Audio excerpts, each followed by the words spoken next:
Huzzah!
Alright, hello everyone, welcome to this stream, and to Belgium. I can finally show this stuff off in person, and believe me, I've been waiting so incredibly long to do this.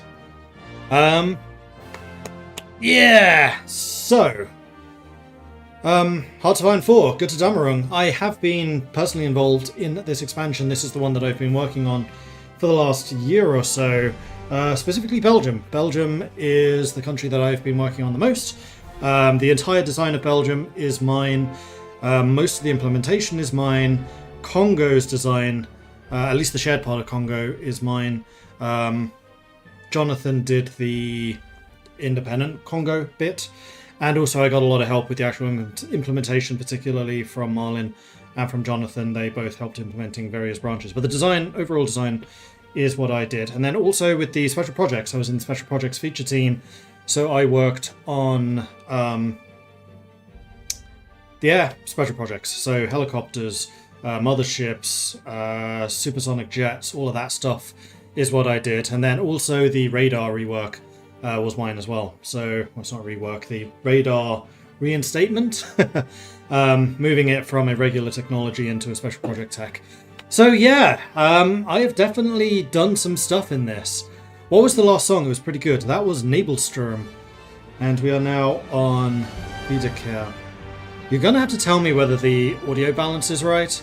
I'm still playing with this. So basically, actually a bit of a surprise to us, which I'm very grateful for, is Götterdämmerung's soundtrack is up on Spotify. So what I've done is I've got the soundtrack playing on Spotify in the background, so that I can have the in-game audio without music, because Lady Magnus is going to be editing this whole thing into videos for me. So that is what we're going to do. And to make editing easy, you don't really want the music playing in the background, because then you can kind of hear the chopping. So basically what this allows us to do is strip out the audio, the music track, have just the gameplay sound, have just the voice audio, and then we can basically mix in music again on top of that. So yeah, congrats on the first big game development release. Thank you.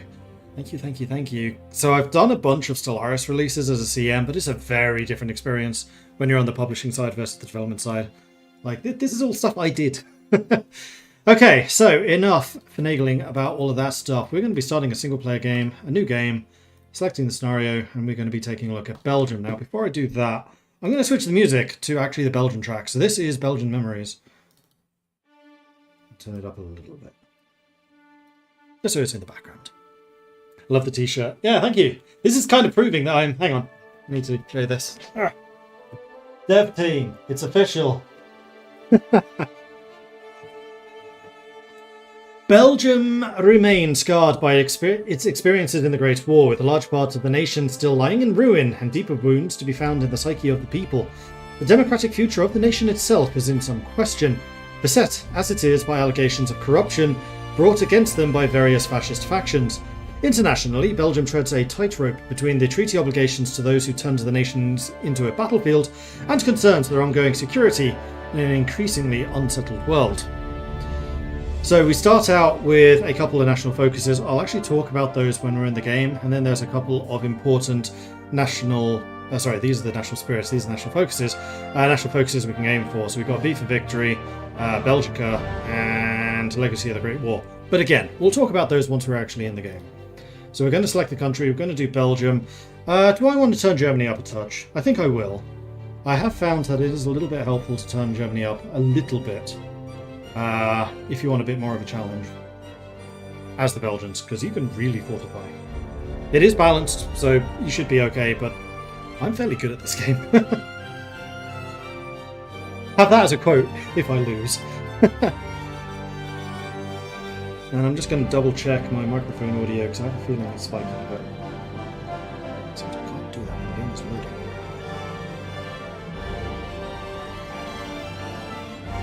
Getting a slight echo. Sounds like you're halfway across a large room right now.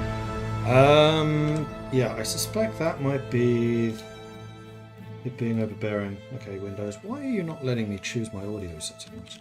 This is very annoying. Oops, sorry, let's close it. Thank you. Sound devices. Stop moving things. Device properties. This one? Additional device properties. There we go. Give me the old system. That's not what I wanted. I want the microphone.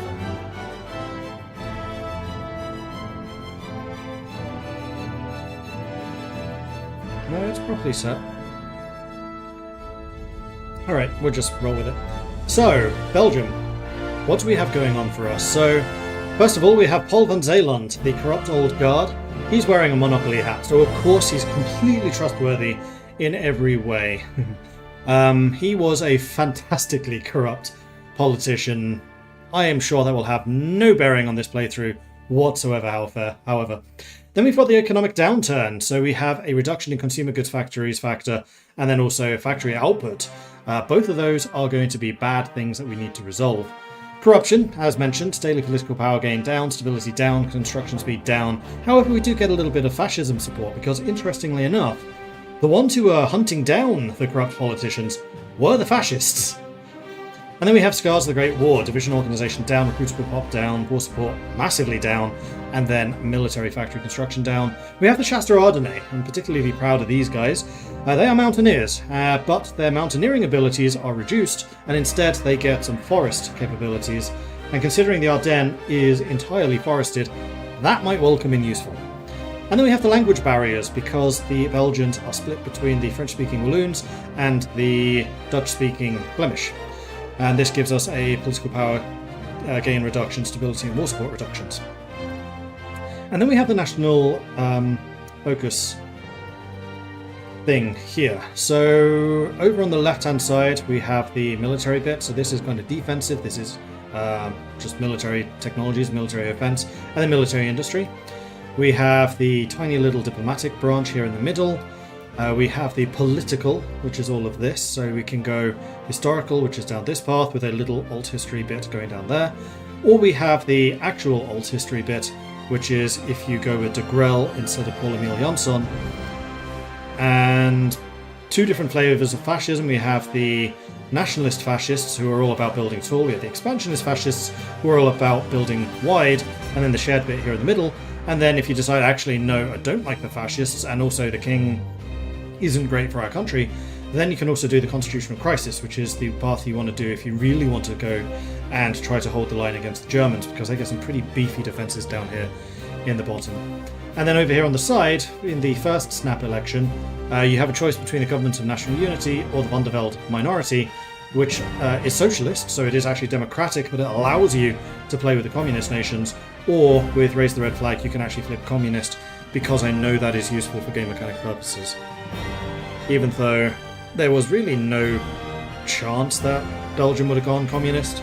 Their country was really progressive for its time, the workers were pretty chill, which actually comes about over here in the industrial branch. So the industrial branch looks a little bit small. There are various things they can do, including, for example, 40-hour work week, greater corporate social responsibility, which ties into the fact that they didn't really need trade unions because the companies were pretty forward-looking. And then we have the Congo shared branch, which was kind of the little thing that I brought to make Belgium unique, where you can work with Congo in your own focus tree. So you're both going to be completing this, and regardless of who completes it, both sides get a little bit of a bonus.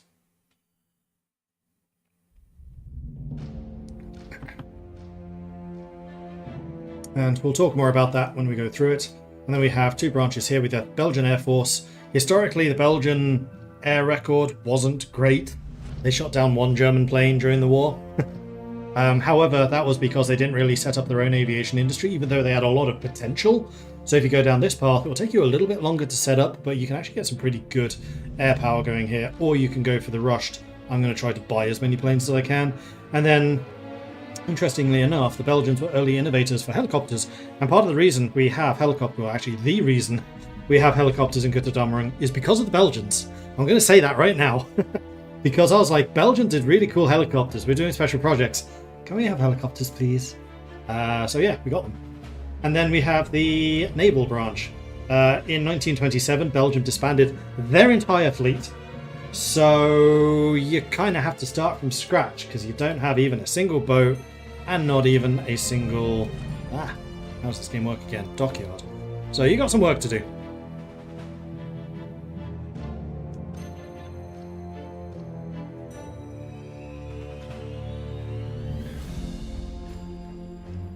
Okay, and then let's take a look at the units we start with. Actually, let's grab you all, stick you in an army. So we have the infantry divisions. These are your standard foot sloggers. They are pretty decent for the start of the game. Recon, 9 infantry and artillery, so they're pretty hardy. Then we have the Force Publique. These are our Congolese units. And then this is another interesting one.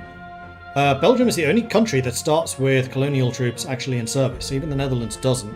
And that's because we had to get some code support. So basically we had to go to the programmers and say, hey, please make this work, to allow you to start with these. Usually you have to create them yourself through this interface here.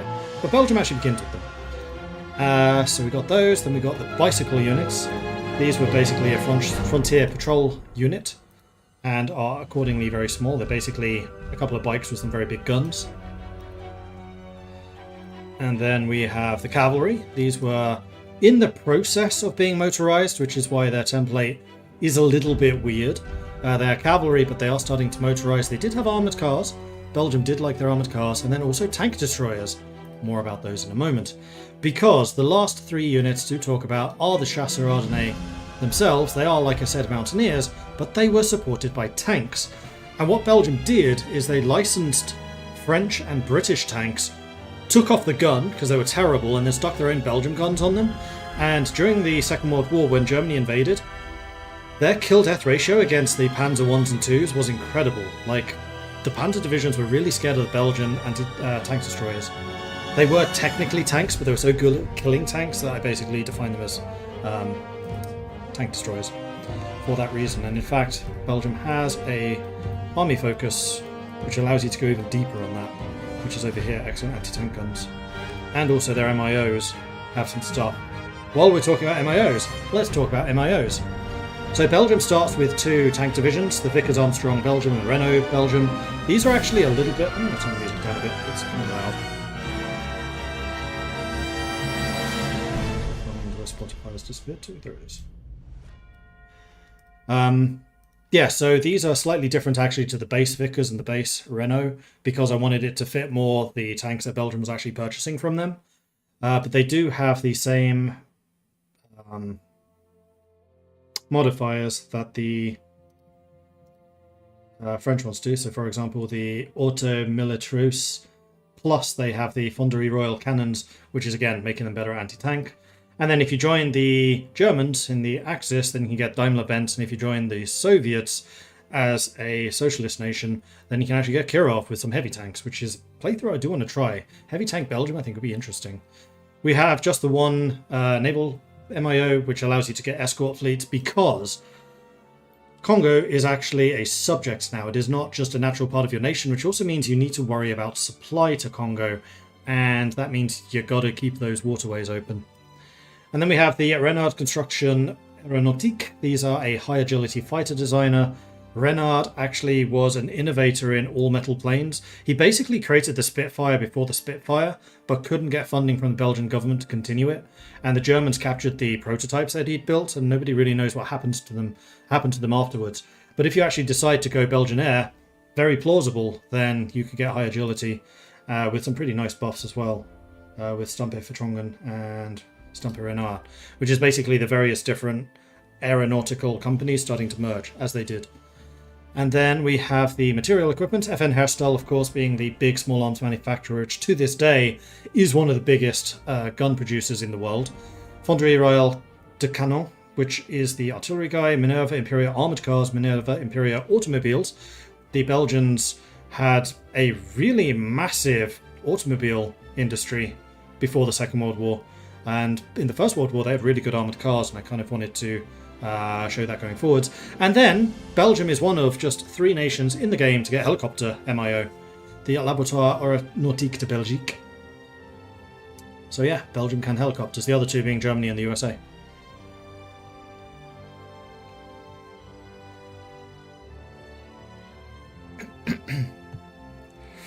Us previously, but also super cruisers like the Alaskas or the light cruisers such as Independence or Colossus we added toy for. No plans to as yet. I mean, never say never, but no plans to.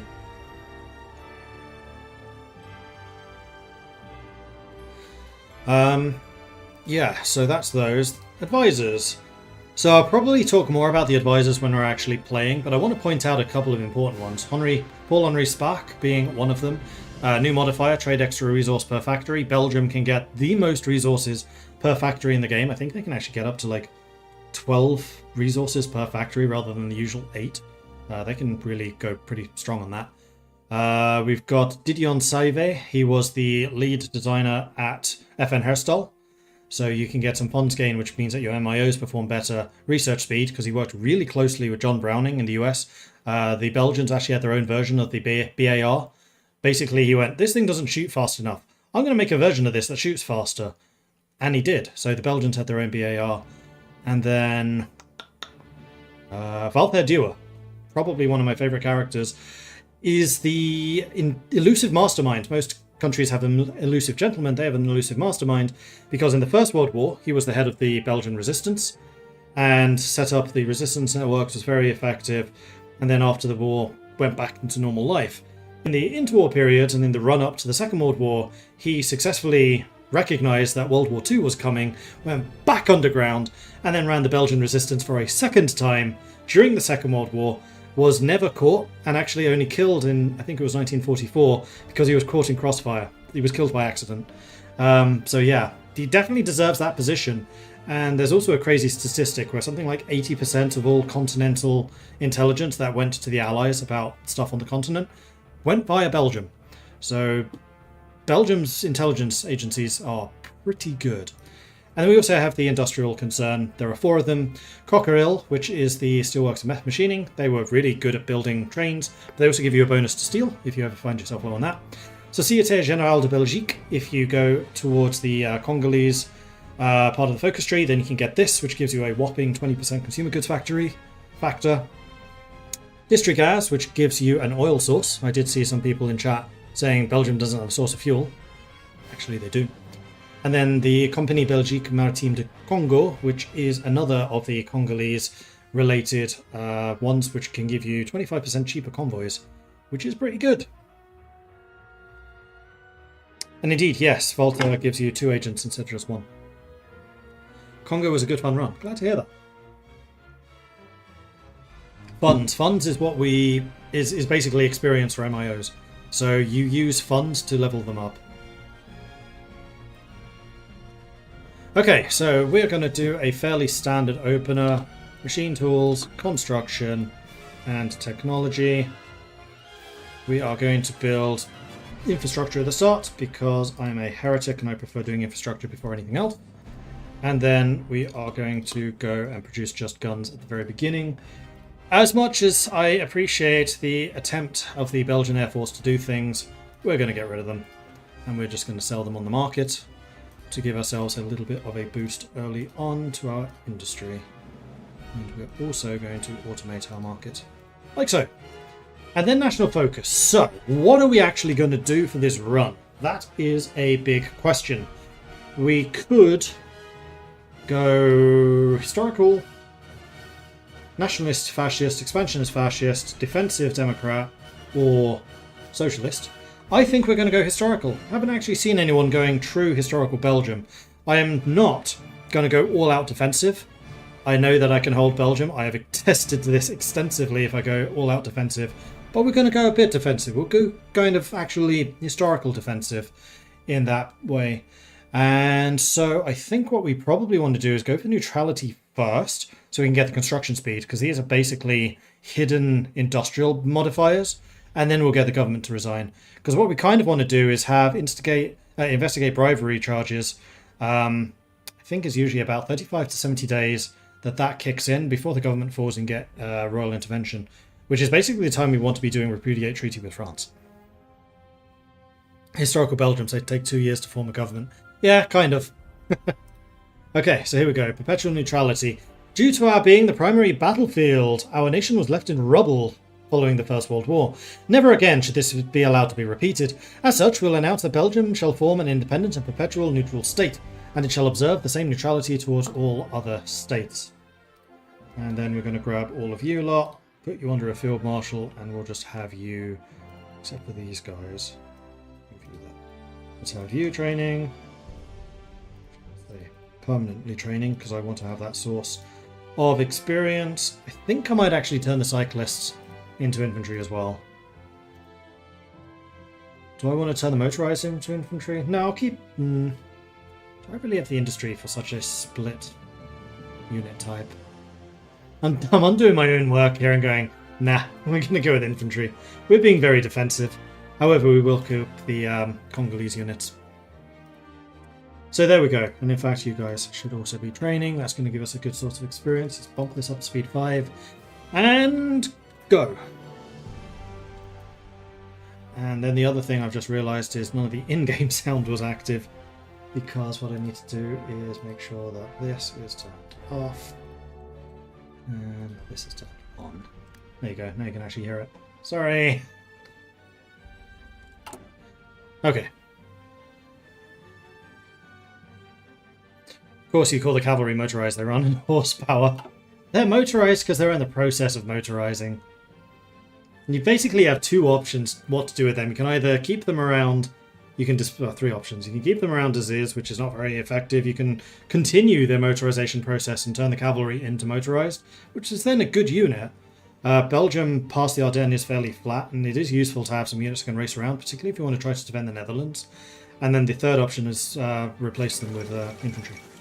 Sultans also submits to Italian demands. I'm not going to read out all of the more common news events, I'll just leave them.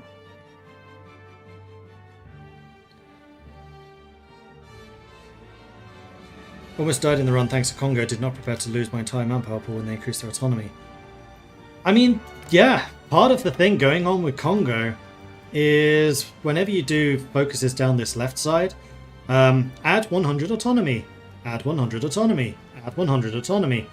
It's you're starting to make excessive requests of the country, which the people there may not necessarily like, so they become more autonomous. However, you've got this line down here. Devaluation, interfaith schools, separate corporations, politics and humanitarian aid, which will reduce autonomy by a hefty amount. And there are also a couple of other like passive autonomy modifiers. For example, Congo starts with an advisor. Can I see their advisors here? I can't. But they start with the Minister of Colonies that they cannot remove while they are still under Belgium, who gives a passive autonomy reduction. You just got to be careful how much you boost their autonomy, and also keep an eye on what Congo themselves are doing, because they will be taking the autonomy increasing bits. But yes, manpower is an important factor for Belgium. It's definitely an important factor. So I think what we're going to do is we'll try to get infantry equipment until it's evened out. Then I'll probably start exporting weapons just to get that little bit of extra industry. And then once we stop selling them, we'll switch to a more balanced production. Remilitarization of the Rhineland. So Germany has stationed troops in the Rhineland territory close to the French and Belgian border in a clear violation of the Treaty of Versailles. The local population cheered the German soldiers on, while the diplomatic reactions from France and Britain have so far been muted. It is no more than the Germans walking in their own backyard, a political commentator in Britain observed. And there is perpetual neutrality done. Let's get independent, neutral and loyal. During the last war, we relied on our allies, and our country became a battlefield as a result. Therefore, in a bid to keep war out of Belgium, our ruler has declared us to be independent, neutral and loyal. And this will rally the political classes together in the need to address our own defences, and thus develop our own military deterrent. So an interesting thing about Belgian politics at the time, everyone was under no illusions that they needed to increase military spending. They absolutely needed to. The populace was behind it. The government was behind it. However, Parliament basically said we are not going to support a defence bill unless we make a public declaration of neutrality, which is when King Leopold III gave the independent, neutral and loyal speech, which then persuaded Parliament that, okay, yes, it has been declared that any military spending we do is not going to go to building an army to fight somebody else's war. And that's when they managed to pass the defence bill. So we're going to do independent, neutral and loyal, and we'll go from there. Turkey remilitarizes the Turkish Straits. Good for you, Turkey.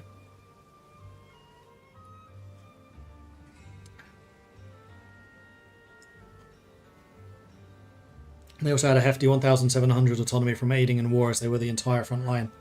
Oops. Yeah, it turns out that if you use your colonial troops, they're going to get a bit unhappy about that. Did I set the MIOs for all the starting industry lines? No, but we don't have the army experience for it yet. Once we have 5, I'll switch the Mauser to the FNR style. Electronic mechanical engineering is done. That is the first tech. Let's go for the second. Are we going to try and save Luxembourg? It's a little RNG about how exactly Germany goes after the Low Countries. Sometimes they declare war on all 3 at the same time. Sometimes they go for Luxembourg first, sometimes the Netherlands first. It really depends. Because we're neutral, we cannot station troops in foreign territory until we are in a faction with them. Second London Naval Treaty has been signed. Delegations from Britain, France, Italy, Japan and the US met in December of 35 to discuss the renewal of the First London Naval Treaty.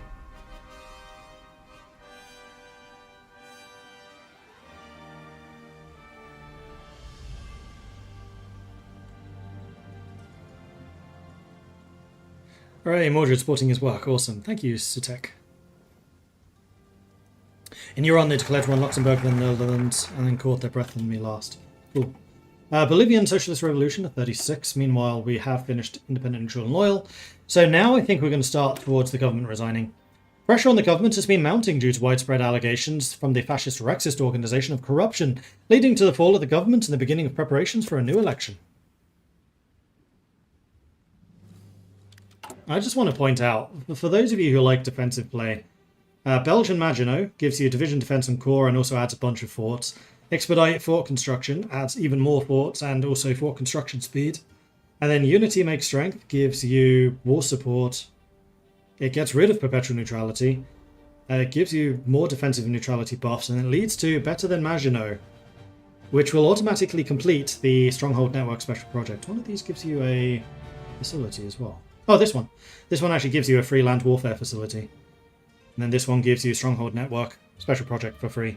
And also boosts your land fort effectiveness. I think that Belgium can get plus 20 or plus 25% fort effectiveness, which reduces the amount of soft attack damage you take, as long as you're in a fort.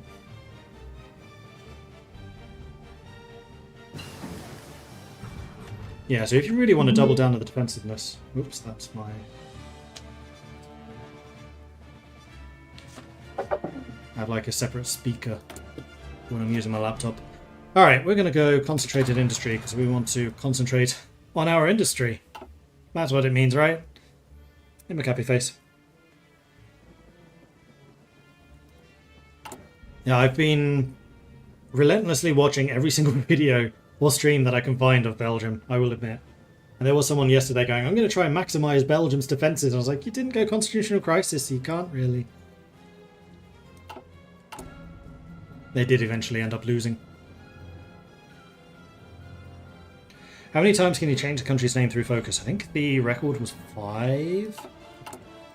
Goes through the VNV side. So you have Belgium to start with, then Flanders, then Dietschland, then Burgundy, and then Belgica.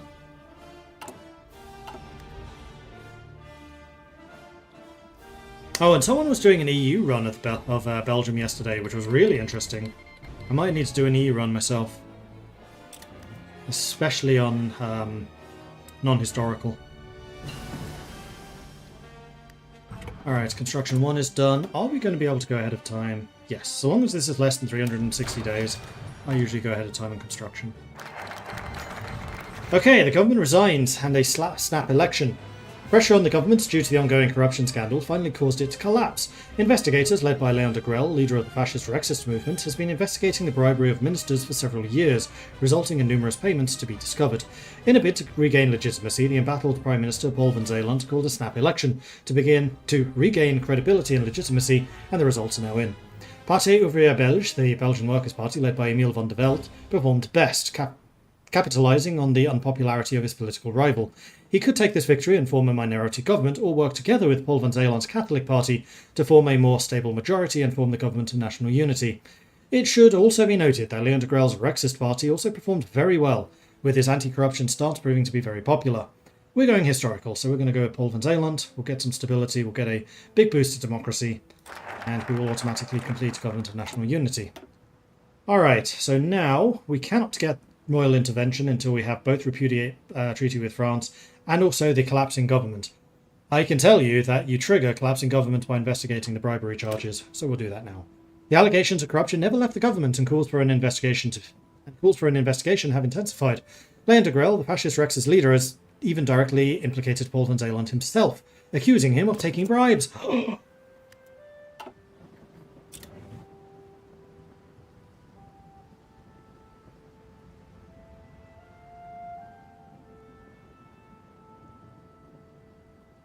Belgium is the home of the European Parliament and of the European Union. Yeah, and this guy is the father of a lot of that stuff. He was a founder of the European Coal and Steel Union, which was basically Benelux. He was... Let me get this right. Nope, I can never get it right. He was, I think... I'm going to have to look him up. I need to make sure I get my my history right. Spark. Paul Henry Spark. That's in Swedish. That's in English. So he was Prime Minister of Belgium 3 times. He was the second Secretary General of NATO, and while Secretary General of NATO...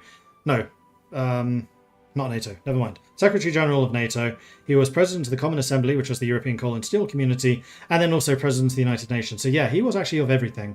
The only thing he wasn't directly in was the EU, but he founded the predecessor to the EU, which was the European Coal and Steel Community. And while he was the President of the United Nations, he sponsored the Soviet Union joining to make sure that the Americans and the Soviets had a neutral place to talk. So he might well be responsible for the Cold War not turning hot, because it allowed them to have that platform for negotiation. So it's impressive that, one, he befriended the Soviets, and then was also the head of NATO. The games of the 11th Olympiad, the 11th Olympic Games, were recently held in Berlin, Germany. Attended by athletes from 49 different nations across the world, the 1936 Summer Olympics are the first in history to have enjoyed live limited television coverage. Did I come across the polarization Verzuiling phenomena in Belgium? I think it's much the same as what the Netherlands has.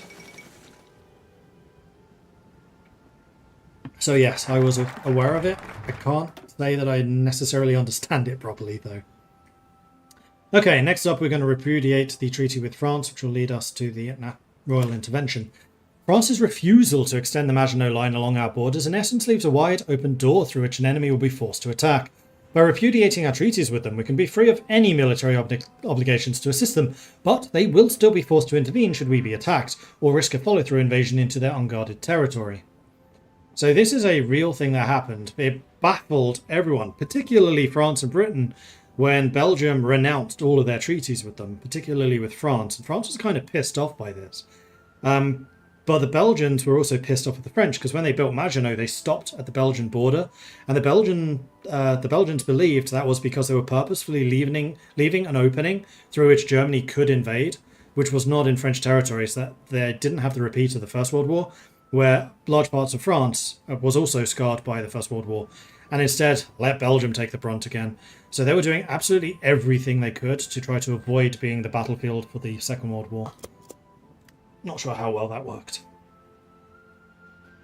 Just noticed this DLC is sitting on very positive reviews with 84% rating on Steam. Oh, we are proud. We have been... yeah. It has been the subject of a lot of discussion today. There are some other internal stats that I can't talk about, but it's also beaten the previous record for most concurrent players ever. And that's only on Friday. I reckon we'll probably exceed it even more tomorrow.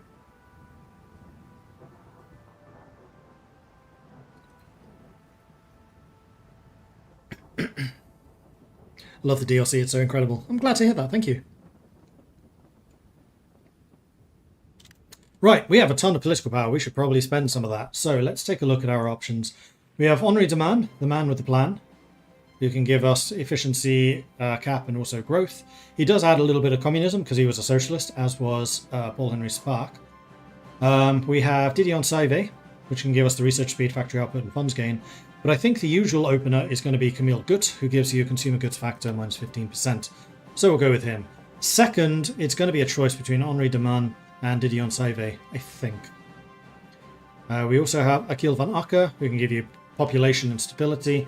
August Borms, if you are going nationalist fascist, then you really need to build up your fascism support, and he can help with that. Arthur Dewar during the war, once you get the agency up and running. Edgar Sengier, another really interesting character.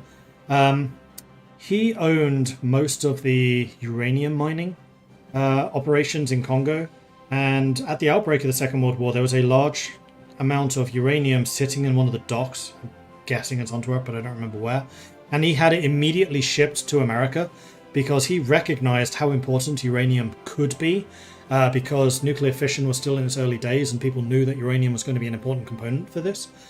And that uranium was used in the Manhattan Project. And basically, without that uranium shipment and then the later shipments coming from Congo, it could not have happened. It just straight up could not have happened. So it's because of this guy that the atomic weapon happened.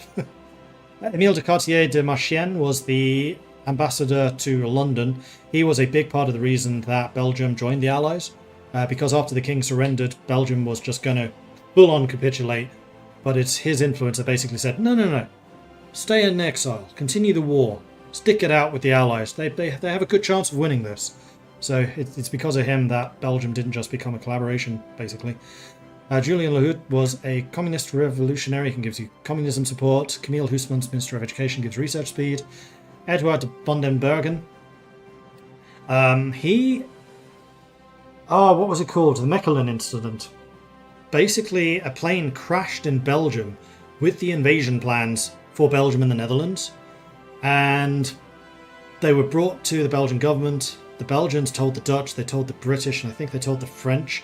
Nobody believed that these were true. Like, how can you just have the actual invasion plans for Belgium crash landing in Belgium? Like, that just seems so unlikely. But he basically circumvented the king and began mobilization of Belgium. Because Germany realized that the invasion plans had leaked, they delayed the invasion. So when the start date passed and went, everyone was like, oh, clearly it was a hoax. Like, it didn't happen. And he was fired and basically ostracized for the rest of the war. But had he actually been listened to, he could well have changed the outcome, because he started the army mobilizing. Albert de Wees was the Minister of National Defense. He and Prudent Nuiten hated each other, and you cannot have the two of them serving together in government. Didion Saive, as we talked about, was the lead designer of N. Herstal. Charles, the Count of Flanders, was the brother of King Leopold and became regent after he was forced to abdicate after the war as a collaborator. Then we have Henri de Man. We'll talk more about the king when that becomes relevant. Henri de Man was the chief of the economy, was pretty revolutionary in his ideas and pretty hard-nosed socialist. Paul Henry Spark, as we mentioned, was the really major diplomat. And PLO at this point was the Minister of Foreign Affairs, which Spark later took over when he became Prime Minister.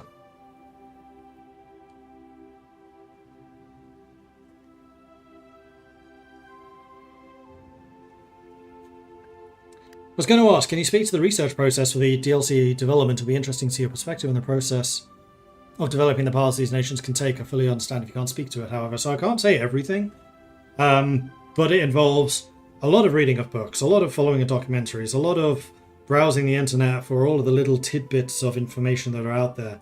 Wikipedia, of course, is actually a good start to then lead to other sources and just give you an overview of things that occurred. You then build basically a flowchart of how the focus tree should look, and that's when you start moving bits around and making note of the interesting things you want to have happen, and like the touchstones. And then you also start thinking about, okay, these are the things that happened, what could plausibly have happened? And then you start putting together the plausible bits into the alternate branches. And then you look into, like, what was the state of industry, where were different resources found, were there any economic policies undertaken, and then you try to link that to game mechanics.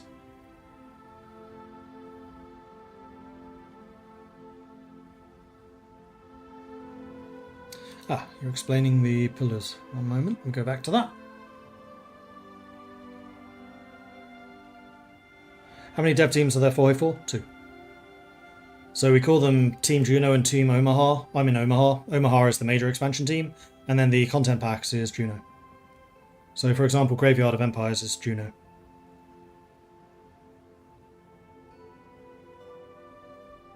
Pillarization is just the fact that if you were a Catholic back in the day, you went to Catholic schools and universities, Catholic scouts, you had a Catholic bank, Catholic health service. Same if you're a liberal or a socialist. Okay, so everyone kind of had their own separate society areas, which were then pillars.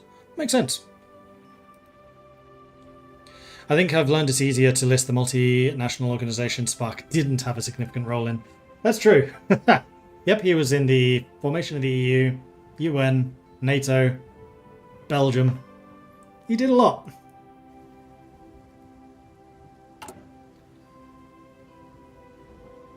So, perpetual neutrality, what does it do? It gives us construction speed of various factories, but it means that we cannot join a faction, we cannot lend lease, we cannot send volunteers, we cannot guarantee, we cannot justify. And it takes longer for other people to justify on us. It also means we can't embargo. However, if you go socialist, we'll talk about that in a minute, you can get around it a little bit. This is something that actually could have happened. I can't show it now because the branches are hidden. But if you go with the Van der Velde minority, Van der Velde was actually very pro-intervention in Spain. So there are actually some focuses which basically allow you to circumvent the volunteer sending.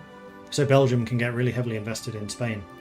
And if you do that, you can lead to an alliance with Spain and then potentially another path of forming the EU together with Spain.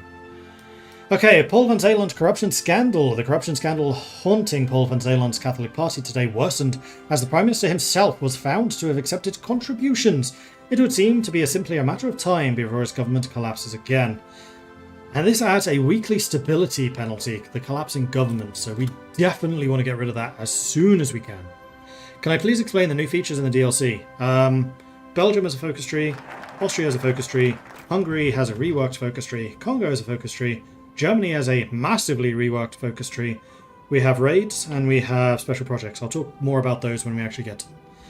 Repudiate the treaty with France is done. So now we're going to do the royal intervention, which requires the collapsing government, but will also get rid of it. The king will step in to deal with the collapsing government. The government has fallen again, and it's time for the king to step in and take action. There are 2 candidates for Prime Minister, the sure hand of Paul Emil Jonsson or Leander Grell, who has led the complaints against the corruption of the previous regime. Can't believe no one noticed their leader looks like a Monopoly guy.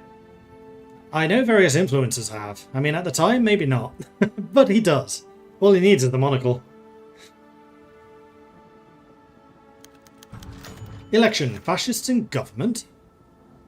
An aggressively nationalist sentiment has grown in Belgium, giving rise to several parties promoting fascist ideals, a state enforcing its power through force. One of these in particular has won favour in the current election, leading to discussions within the Catholic Bloc Party as to whether or not we should try to cooperate with them following government. So we can say we'd rather have the fascists than the communists, or broad coalition of democratic parties is preferable.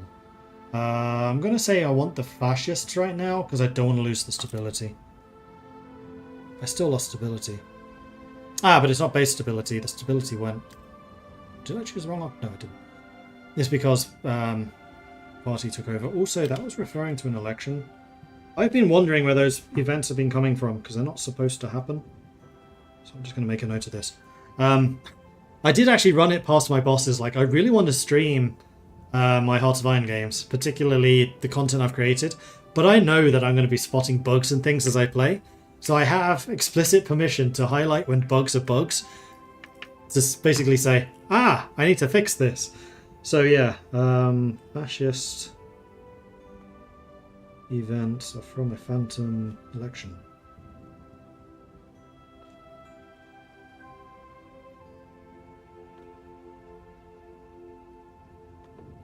I wonder how you reset the election timer, because I know it says here when the next election will be. So we've clearly just had the 4-year election, which I apparently forgot to disable, because I basically bypassed the election system and built my own.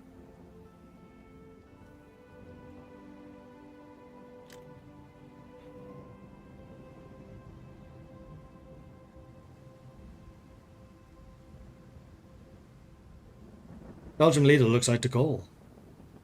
A little bit, I guess. Oh, we have enough political power for the next thing again.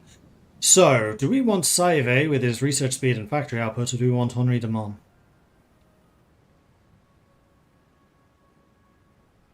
Oh, another thing I want to point out. Edgar Sengier gives a bunch of nuclear bonuses. Center of Nuclear Chemistry, nuclear bonuses. Establish the STK with probably the best focus icon in the game, nuclear bonuses. Shinkalabwe Mine, nuclear bonuses. The Uranium Development Trust, nuclear bonuses. Belgium can go hardcore nuclear if they want to. Belgium can truly go nuclear. And they actually start with a nuclear scientist too. We take a look at their starting ones. We have Georges Lemaitre, who was the creator of the Big Bang Theory. And he can indeed create a very big bang if he goes into nuclear science. And actually, let's talk about these four scientists for a second. So we have Nicolas Flourin, who was the inventor of the dual rotor helicopter. So basically the predecessor to the Chinook. And actually Belgium has their own model in the game, which is of that helicopter. We have Karel Bossart, who was actually, he was a Belgian, but he moved to the US, where he headed up the ICBM program.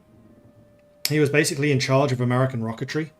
So what I might do eventually is make an event where America can get him, but he's a rocket specialist.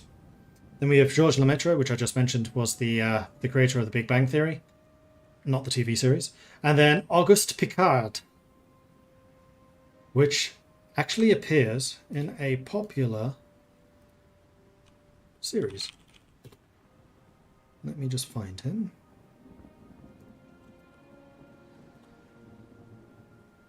Here he is. Just bring that up as a big picture. Is it? Show me a big picture. Where's that picture not appearing?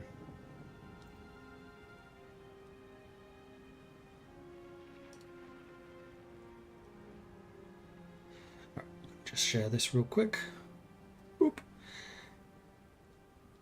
This guy. Can't really put him side by side, I don't think. Well, maybe I can.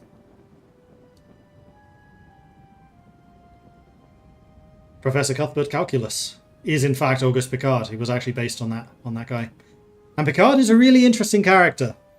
Despite having absolutely epic hair, he built a hot air balloon which could go up into this. So he heard Einstein's theory of atomic relativity. No.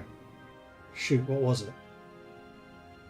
He heard one of Einstein's theories and basically decided he needed to go to space to prove this wrong or right.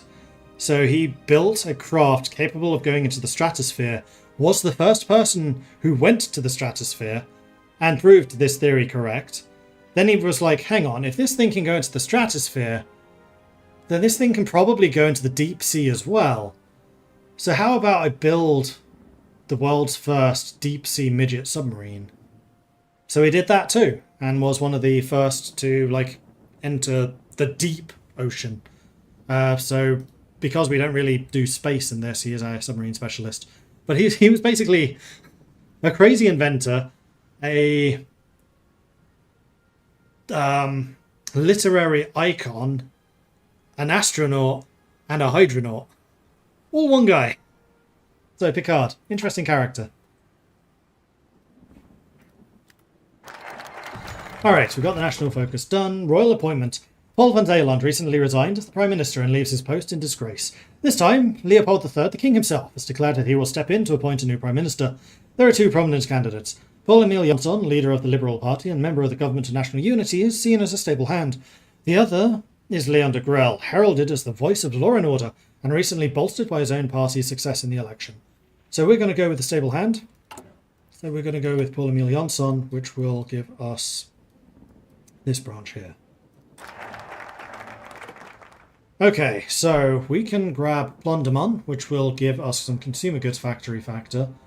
Or we could start working on some industry, and I think it's probably time to do that.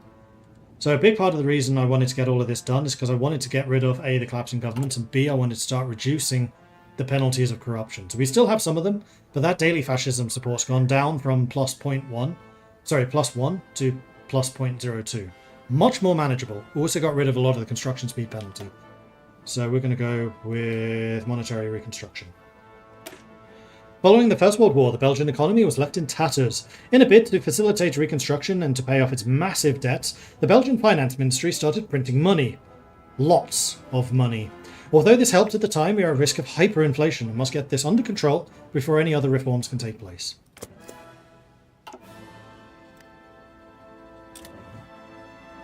Should say that Chibi Yordle was your old Twitch name. Ah, okay, that's putting 1 plus 1 together to make 3. Cool. Mechanical computing done. And concentrated industry. What a day. So we could go for concentrated industry 2. Is there anything else I want to go for in the meantime?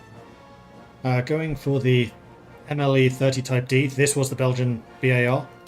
As I mentioned, they had their own. And then also we had the art for the FN FAL changed. I was right. It was a controversial choice to add the FN FAL to the game, because it was a game that was prototyped in 47 and militarily mass-produced in 53, so after the events of the war. But my reasoning for adding it as a weapon is, had Belgium held out, I really do believe that they would have developed this gun. They would have had access to the German Sturmgewehr as a blueprint. They had Saive and Browning working together, and they would have had the actual industry and research facilities in Belgium proper. So I think it's entirely reasonable to think that the FNAFAL would have been earlier. But I did get the art changed. So previously it looked really modern because it had all metal components, but we changed the stock and the handguard, the barrel, I don't know what that thing's called, this bit. Changed to wood. Because there was a experimental version of the FNFAL which looked like this. So we decided to use that artwork instead. And it's actually because of the community feedback and the community giving ideas that happened. So thanks, community. We should do the computing machine. That's still a little too far ahead of time. Yeah, let's do these.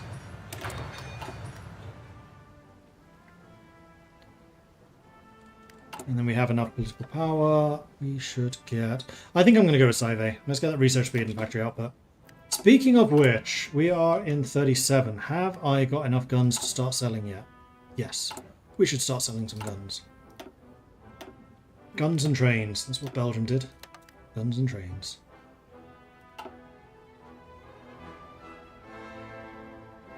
Need some troops on the borders. Not yet. Soon, but not yet. I think I'm going to go and refill my water glass, actually. Talking's thirsty work, yo. Back in a second.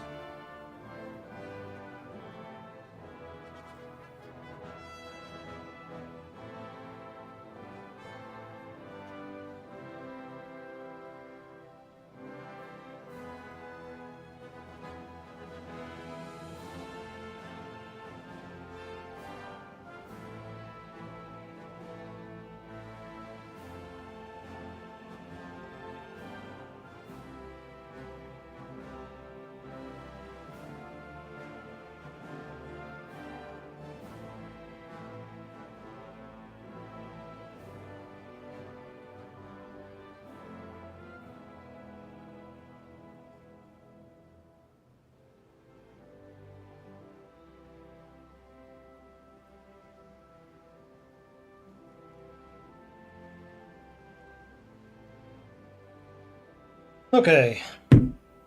Drink refilled.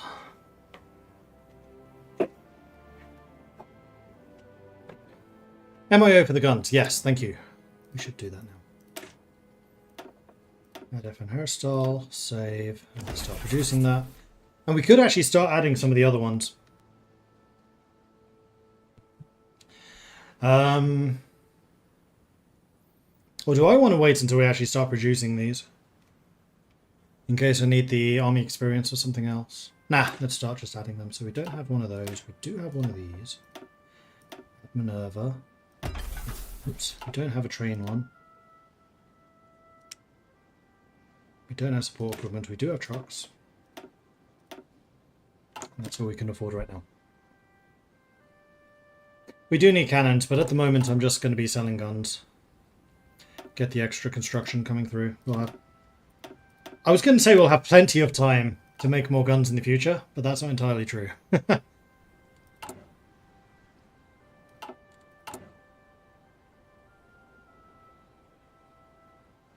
And we probably also want to try and get Oscar Mikhail sooner rather than later.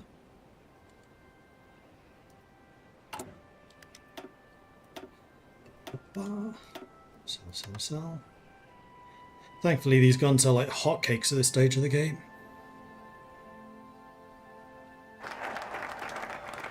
Monetary reconstruction done. So next up we can go for rebuild the Wallonian industry. Wallonia was the area hit hardest during the German occupation in the First World War, with much of its industry and resources plundered by the occupiers. Reconstruction has come on at a pace in the meantime, but it could always do with more investment to reach its true potential as the Belgian industrial heartland. So let's get those extra civilian factories. We should be getting more and more of these online, which is getting us a lot of the infrastructure done, so that is good. We're at 7% war support. War support is going to be a hard one to raise. I had a fun time trying to balance that to make you have enough war support if you were fascist so you could actually do war stuff and be interesting without having too much that you could get mobilization too quickly, because then your industry just went just took off. Anarchist uprising in the Spanish Civil War, continued government attempts at reasserting centralized control. Over the mostly independently acting anarchist communes in northeastern Spain, as well as the Stalinist repression of dissident communist viewpoints, has now led to full-blown infighting the Republican front. Spain cancelled the contract. How could you? Let's get support weapons. I'm seriously wondering if I want to try and get some aircraft going. Because we can get rubber from Congo.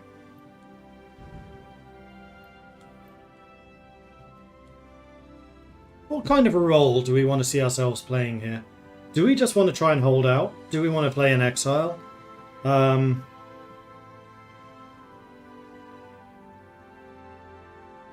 think we want to hold out to a low level, but I'm not going to go full defensive. I'm not going to turtle. In fact, before I get more thinking about that, let's also add IOs to these guys.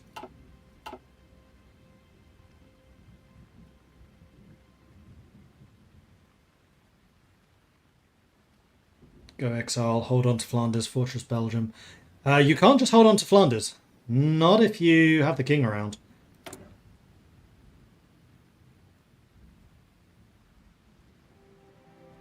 Exile Marine Belgium to try and take out Italy could be fun. That's true.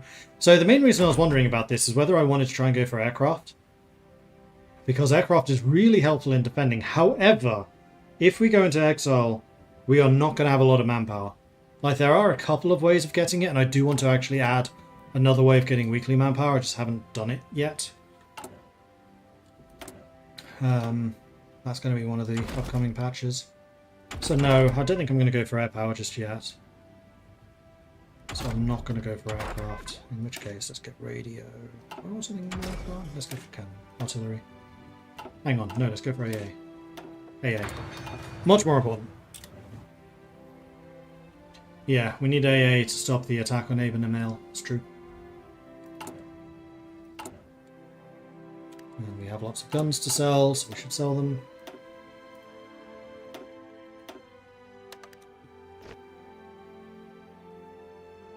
Air power is very costly in manpower departments, more than people realise. Oh, I know.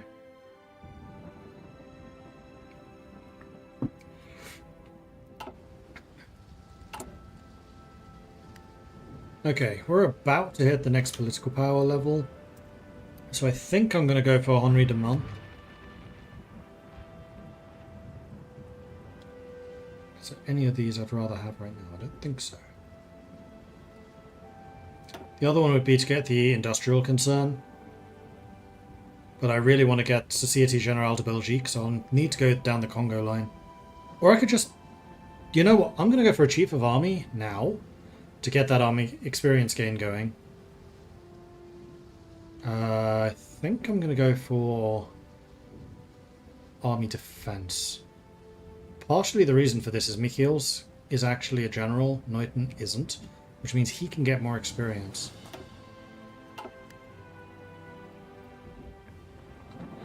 Man with the Plan has to be one of my all-time favourite advisor titles. I had a good giggle when I came up with that one. Because his economic policies was actually called Plan de Man.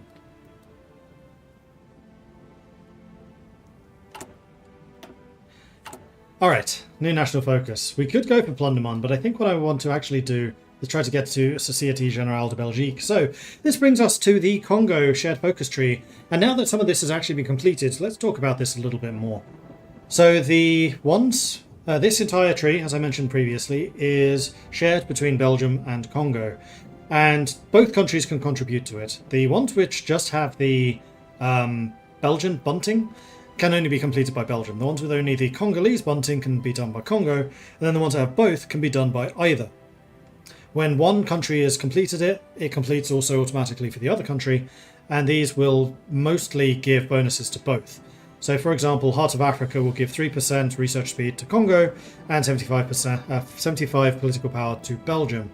Rwanda Urundi will give Rwanda building slots, Burundi building slots. It's actually one of the few that does not give anything to Belgium. Flaminia, better example, will give 1 year of construction speed to Belgium and then civilian factories to Congo.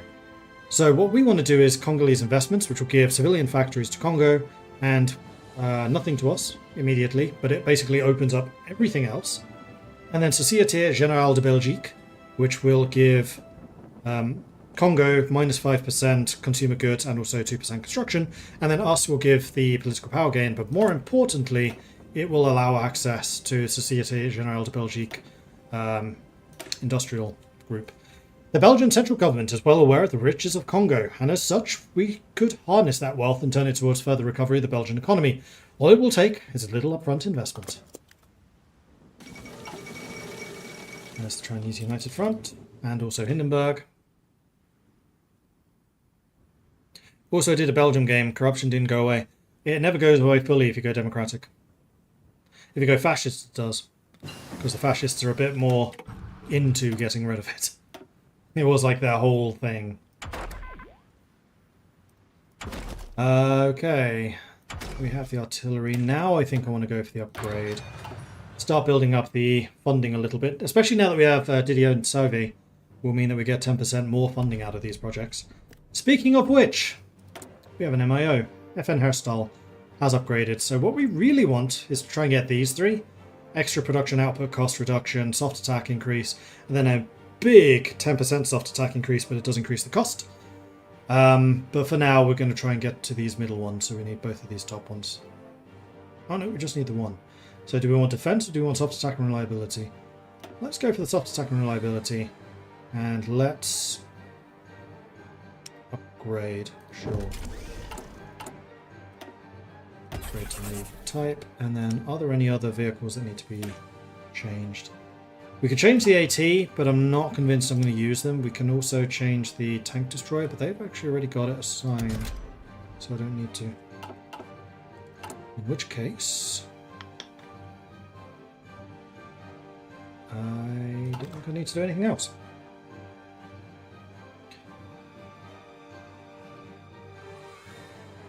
Belgium and some corruption when the Blue Moon is here and they get a government? I would never guess.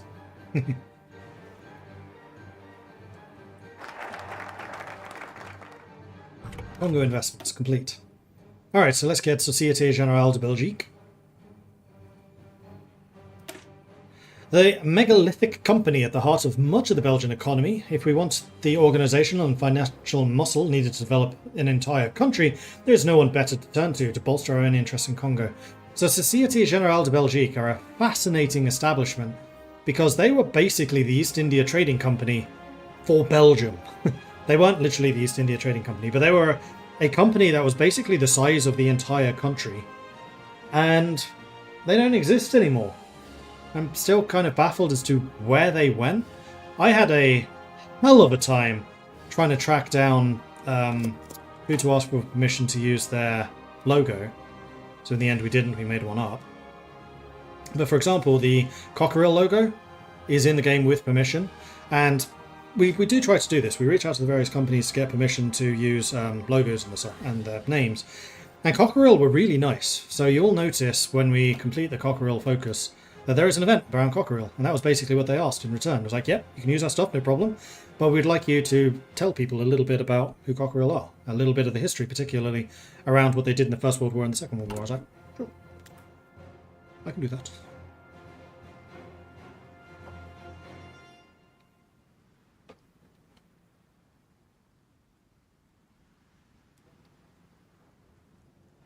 So we'll see that event when we get to Cockerill.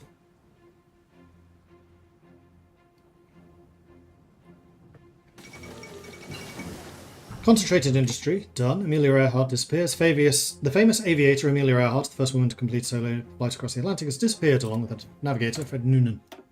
Okie dokie. So we've got all the construction stuff done. It is now less than a year for computing machines, so let's get that going.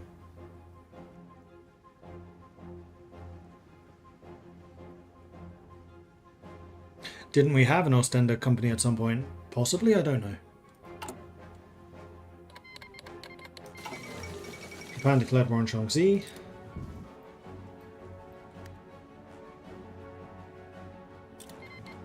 Japan declared war on China. Marco Polo Bridge. So that's kicking off.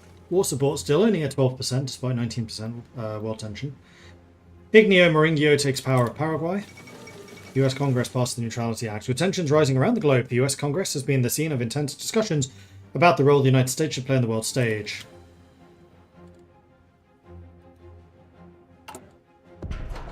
And we are down to the last construction to be undertaken. 27 command power. Are we at a level where we can assign a field marshal yet? No, we need 30.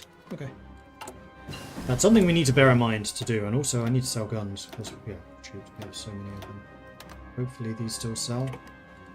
Toad AA has been researched. That's 2,000 more time. Do I want to try and get field hospitals? Probably yes.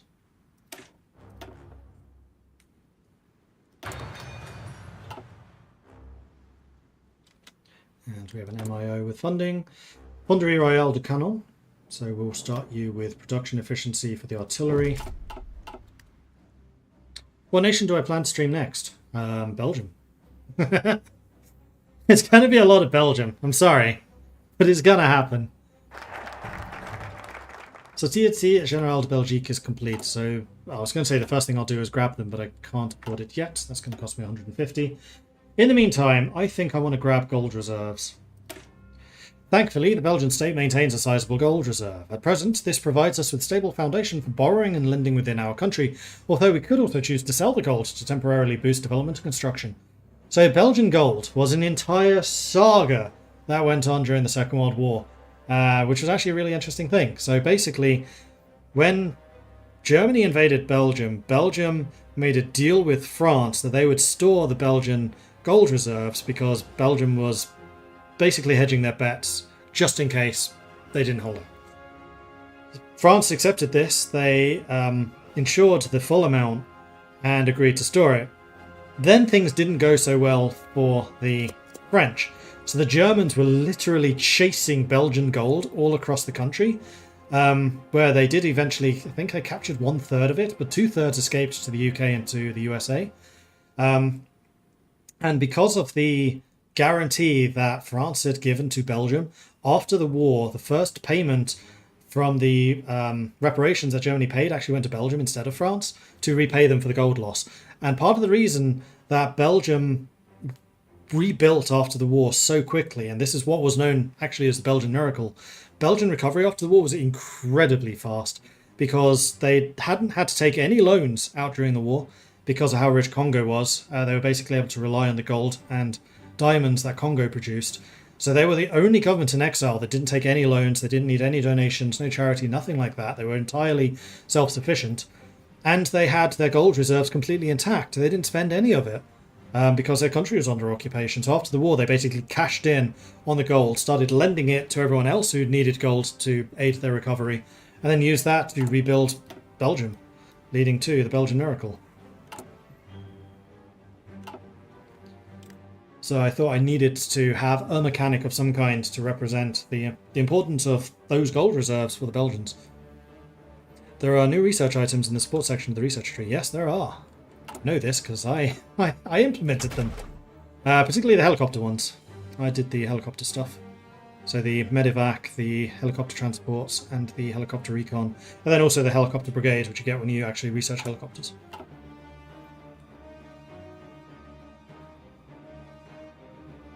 Did the German economy take a hit after they only got a third? I mean, the German economy was always kind of on the brink, which is what the MIFO bills are supposed to represent. We talked about whether we could represent Belgium actually escaping with the money, and indeed other allies who tried to ship their gold away from the Germans, but in the end we decided it wasn't really worth it. Too complicated.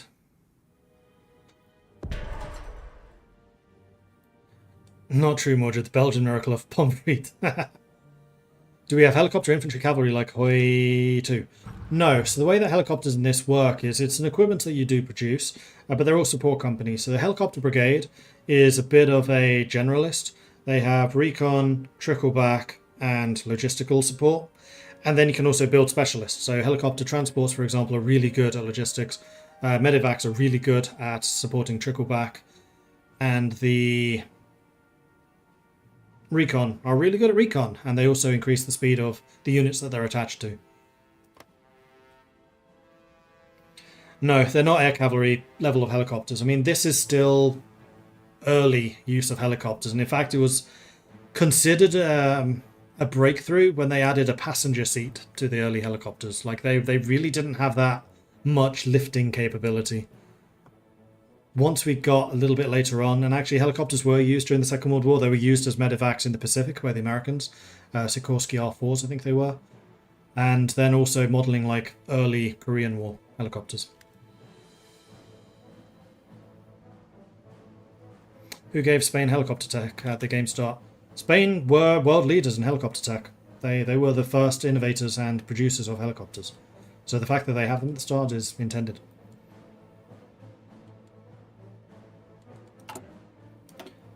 Speaking of MASH.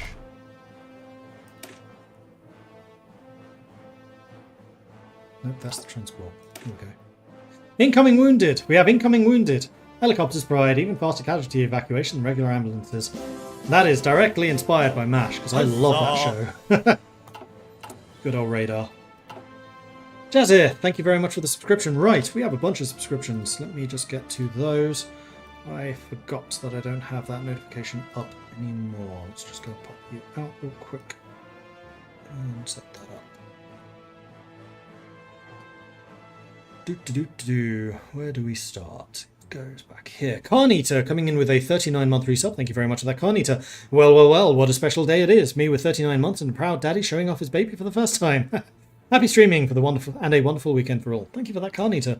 Mastani coming in with a 62-month resub. Glory to Belgium. Absolutely. Sandman the Sleepy. Arakan. And Louis Chris, thank you very much for the follows. Welcome to the channel. All-Powerful Sadist coming in with a 57-month resub. Thank you for that. Chandel wanted me to drink some tea. Cheers. I actually have some tea left, so cheers. And thus Quoth the Innkeeper coming in with a 76-month resub. Thank you, Innkeeper. Götterdämmerung is here. Well done, Maud. Thanks. Galenus wants me to drink some tea. Cheers, Galenus. Antichrist wants some tea. Cheers. Jathith coming in with a 51-month resub. Thank you for that, Jathith. Horned Panda coming in with an 83-month. Good lord. Resubscription. Thank you so much for that. Good to see Hoi 4 again. Was wondering with the release if we'd actually see what you've helped produce. Et voila, as the Walloons would say.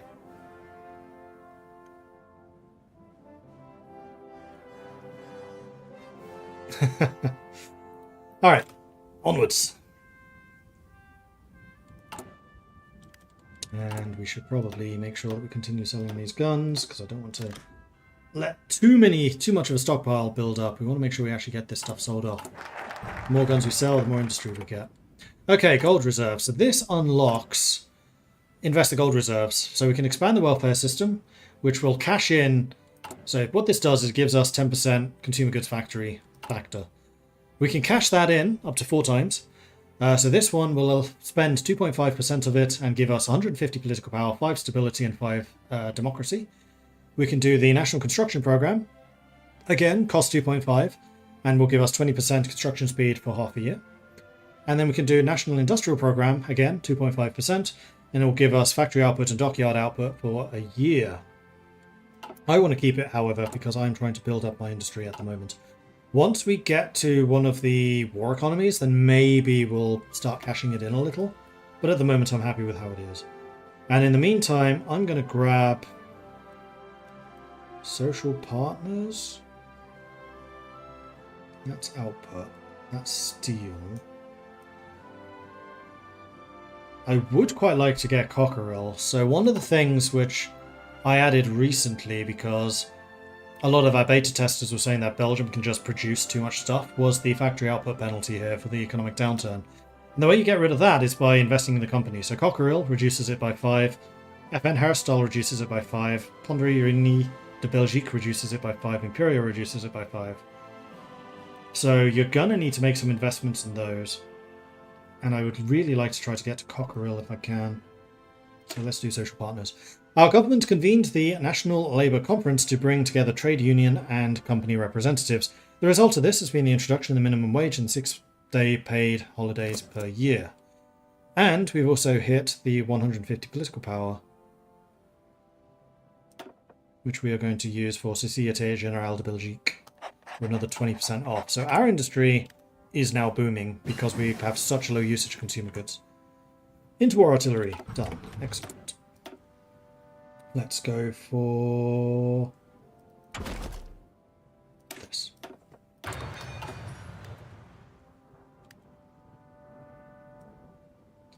Wait, it costs you 50 and you get 150. It also reduces your gold reserves, though. Like, each time you use those abilities, this goes down by 2.5.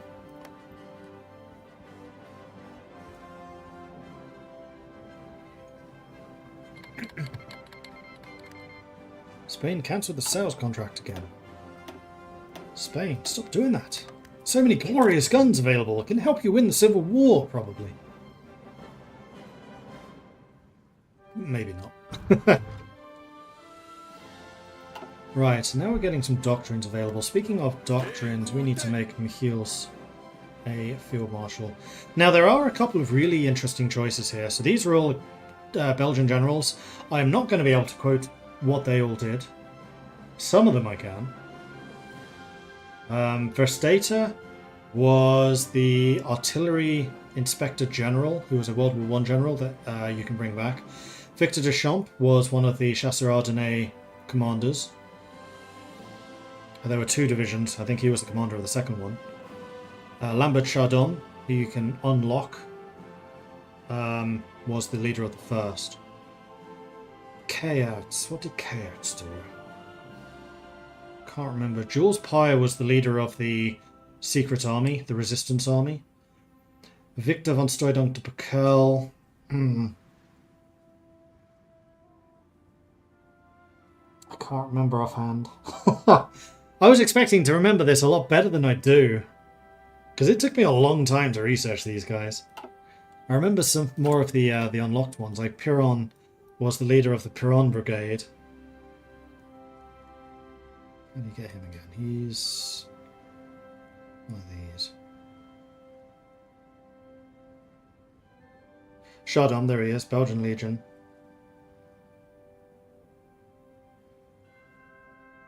There's Piron. Jean-Baptiste Piron, he was the leader of the Free Belgian Army. No, he was the field commander of the Free Belgian Forces, and then the actual commander of the Free... Berkel. Berkel was the commander of the Free Belgian Forces, and then Piron was like the field commander. But I think I'll probably go for Michiels, because he's already a chief of army, he's already an organizer, and he's cheaper to promote. The other options would be Deschamps, because he is an infantry officer, so he gets experience quicker. I think I'm going to go with Michiels. You in charge of them. Chasseurs Ardennais. We could double down on how good they are in the woods. Yeah, let's give Deschamps command of them. Then our infantry commander, I guess, will be Pyre. Yes, urban assault specialist means he'll be better at fighting the cities, and that's going to be important because we're an urban nation. And then we basically just want someone who's good at logistics. I usually make for Stater the Congolese commander.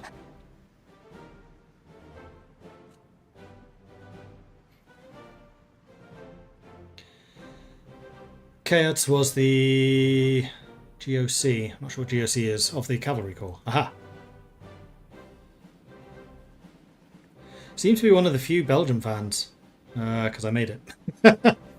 Free features of this DLC are good so far, having fun with them. Nice that Paradox releases an update early to some mod makers. Yeah, we do work closely with them.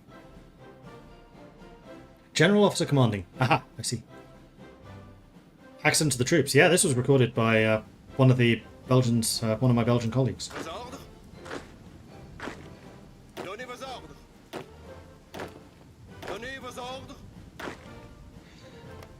I do like it when they go, "Oui, chef." It's like, chef? Why is a chef commanding you? It means like, sir, yes, chief. Still makes me laugh. France and Britain announced alliance, calling upon the bonds forged during the Great War. France has requested a formal alliance with Britain, citing unspecified threats against the stability of Europe. I'm preparing for the worst. I could start... No, I can't start the doctrine. What I can start is on some of these. I do like Tip of the Spear because it gives us extra special forces. I do also like Static Warfare because of the extra entrenchment. Proper Heritage is nice because the leader experience gain. Engineering Corps allows you to entrench faster and better railway guns. Although that's better for attacking.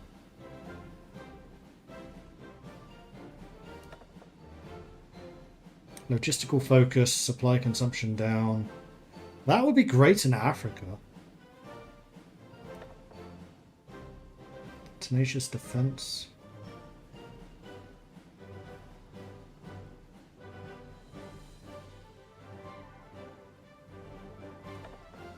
Let's hold off on those for now.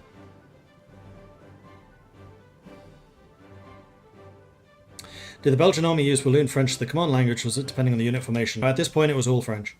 So many of the troops, the Flemish had more manpower and I think had more troops serving in the military, but they tended to be the rank and file. The command language, and that spoken by the officers, was French at this point.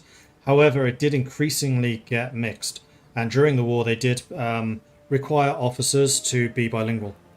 So that's basically what this multi-language course is all about, is the officers now being required to be bilingual.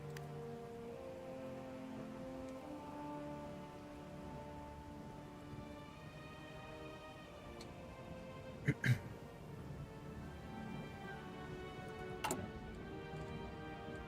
also really need to change the manpower laws. The other thing I want to do, I think, is add some more artillery to these and also anti-air. 25 combat width is fine. And then the Chasseur Ardennais, I mostly just want to be chunky.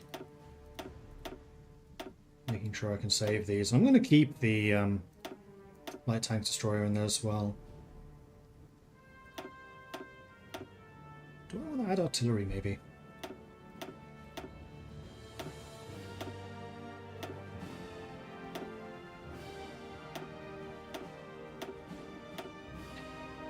What is the combat width in Forest? I think it's 20. Yeah.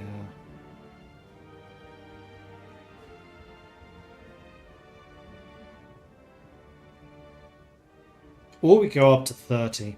You'd get 2 of these in each battle then.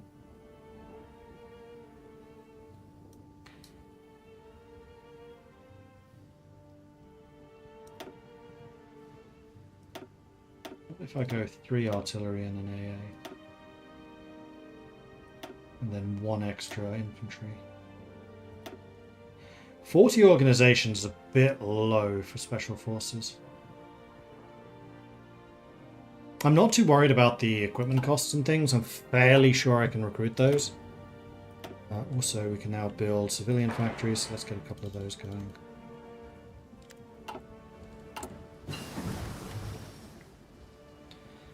Build hospital. Done. Excellent. Still too far out of time. Do I care about any of these other ones? I don't think so. That's still more than a year away. Radio we're gonna need at some point, but I don't think just yet. Let's start on sport weapons one. When do we get the more advanced armored cars? Oh, ages away. 1940.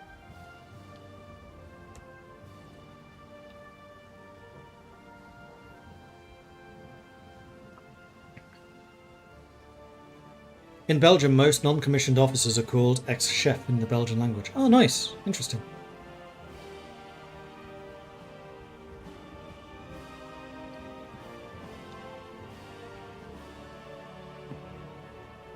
And yeah, doctrines. I know. Do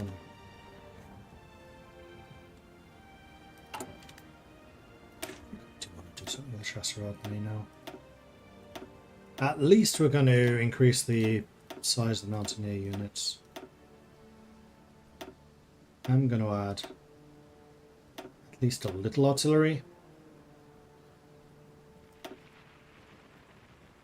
Man, that costs 50 already. Thankfully that doesn't cost anything extra.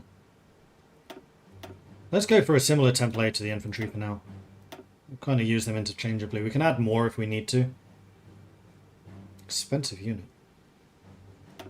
We would like to get field hospitals in these as well. But that can happen a little later. And this is also going to give me a better idea of how much equipment I'm actually going to need to equip all of this. Like, we're going to need a lot of artillery, actually. So maybe... Are we still managing to sell everything? No. So now that we're starting to find things on the market, that means we're saturated and we can start producing actual items.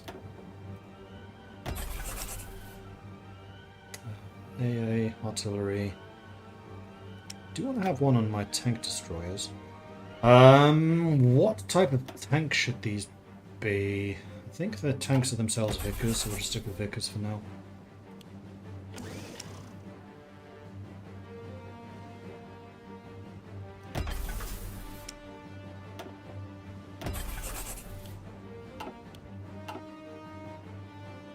Alright, one of everything. Super efficient. At least we can build up the efficiencies of all of these. Alright, let's get that equipment going.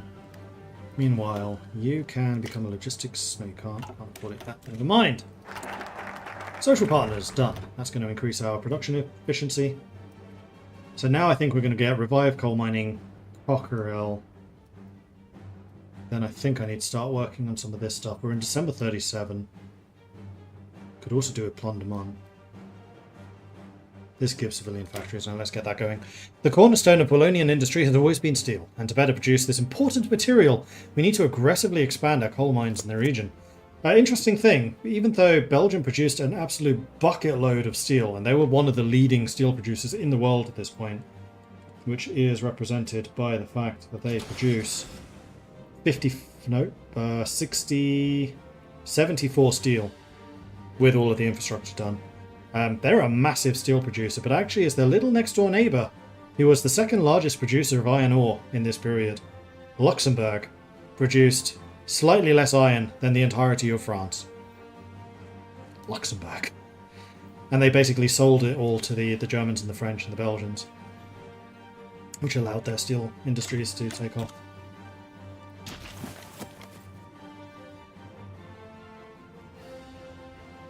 So we bumped up the amount of steel that Luxembourg starts with as well. Also means that it's more worth going for whomever feels like Luxembourg doesn't deserve their independence.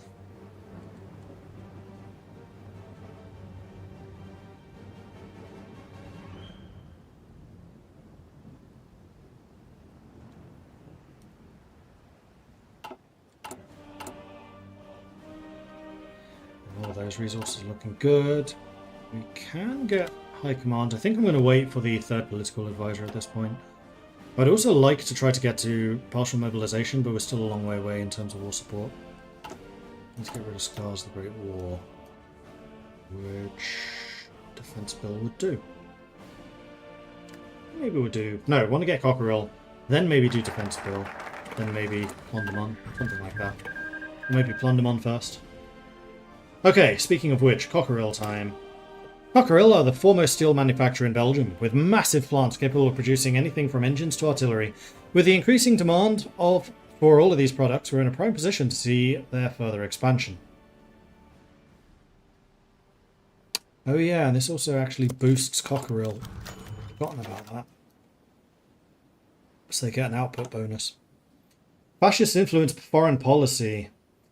Accepting the fascists into a political coalition has had the impact on foreign policy. Despite their vehement nationalism, they have had sympathisers abroad who approve of the influence they've been given in Belgium. Totalitarian governments of similar ideological leanings see us as potential allies. How much is... Oh, 33. So we could increase fascism and also boost our relationship with Germany. We can say no to the fascists, get some more democracy, but lose more stability. I really don't want to lose that stability. So we're just going to keep on pandering to the fascists. This couldn't possibly go wrong. Absolutely not. This event is Boggs Mordred, popped like 12 times for me. Yeah, I don't know why. I think it's related to the election thing, which I made a note of. I've been trying to hunt that one down, and I have not yet found it. Why that one triggers so much. If you have any ideas, please do let me know, because that's one I do want to fix.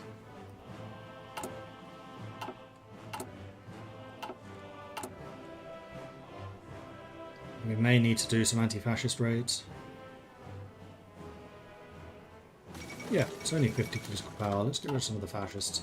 Indian National Congress triumphs in provincial elections. In the recent local elections, the Indian National Congress has achieved an overwhelming majority in the platform of slow and ordered transition. Do you know by chance if you fix a bug where you accept a government in exile then end up in a war with the exile government by... Well, that is a paragraph. Do you know by chance if you guys fix the bug where you accept a government in exile then end up in war with the exile government by joining the faction you're at war with, causing you to spawn in randomly onto your land and nearly cap you with being unable to fight back as they're your ally? I have not even heard of that bug.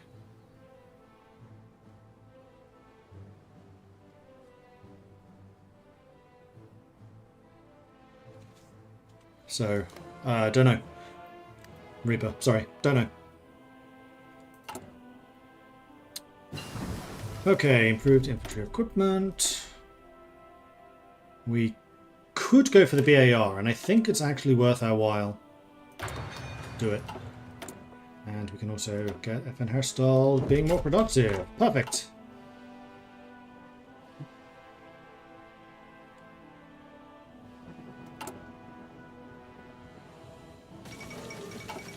Xinjiang joins the Chinese United Front. Earlier today, China and Xinjiang issued a joint statement. The latter has now been formally granted member status. Ooh. I'm actually a little surprised you guys are still alive. Oh, it's because of Mercia. It's only 3. Oh, there it goes. Cockerill, the heart of Belgian manufacturing.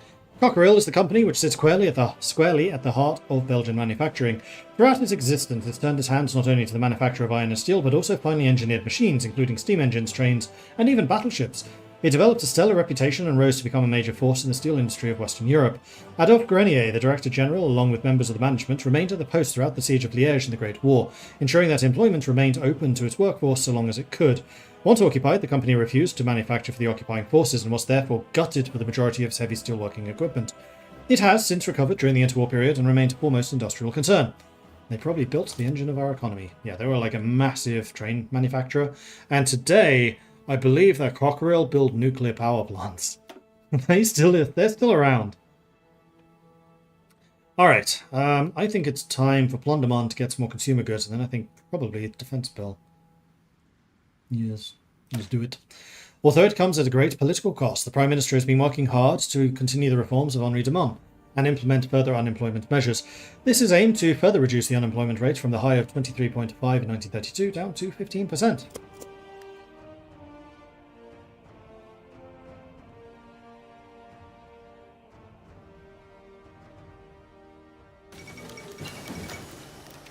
Right, you did message me about that one. Exiled Austrians offer their service. Anschluss of Austria. After a successful coup d'etat by the local Nazi party in Vienna, German troops have crossed the Austrian border and taken control of the country. No fighting has been reported, and the German soldiers were greeted by cheering crowds in the cities. In a speech before a massive crowd at the Heldenplatz in Vienna, Hitler announced the Anschluss of Austria annexing the country into Germany.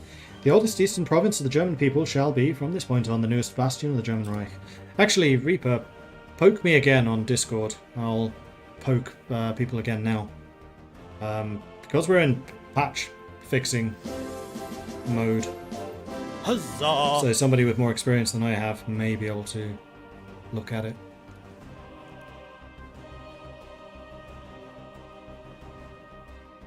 Catherine, coming in with a 26-month resub. Thank you very much for that, Catherine. Much appreciate that. Thank you. Cockerell also built guns and ammunition, such as the Cockerell 90, the Cockerell 105, and others. Yes, it's a defense company. It does do that too. The Anschluss of the federal state of Austria has left many Austrians that were opposing this development exiled from their former home. Some of these dissidents have now arrived in Belgium and are offering their services in the factories, in the streets, and on the front lines. So we cannot guarantee their loyalty will increase fascism, or we can say we will use their help, which will increase resistance growth, damage to enemy garrisons, then also give us some more recruitable population throughout Belgium, which is something that actually happened. There was a big exodus of Austrians to Belgium specifically. Let's also get the next second hairstyle.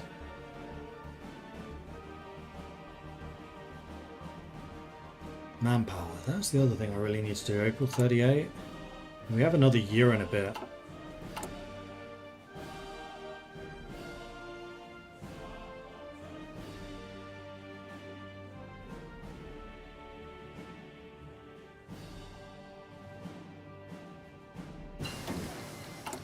Computing machine is done, and also CCCI was done by Belgian Congo. Nice. Right. That is too far out of time, so I'm not going to look at that. That one, however, is... Let's get more construction. What's the Belgian medium tank design? Medium tank, I don't know. So the Belgian, yes, they have the tank destroyer, light tank, which I really like the model for. Like, the tank's clearly going that way, but because the gun was so big, they had to stick it on backwards. So they basically had to turn around to shoot.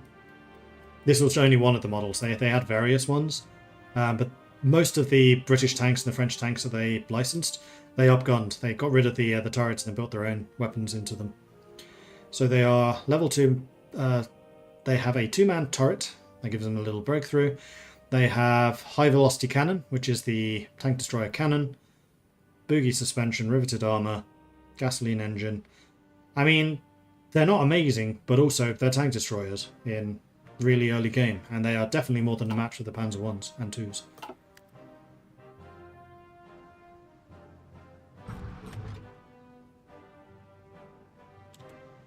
Alright, we have that. Man with the plan. Uranium magnate. I think we may need to switch to one of these defensive guys.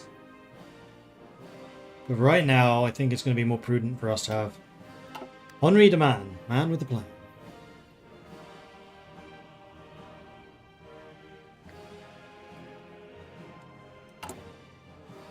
And we're actually doing plan de man, so you know, perfect. It's like I planned this. Or maybe he did.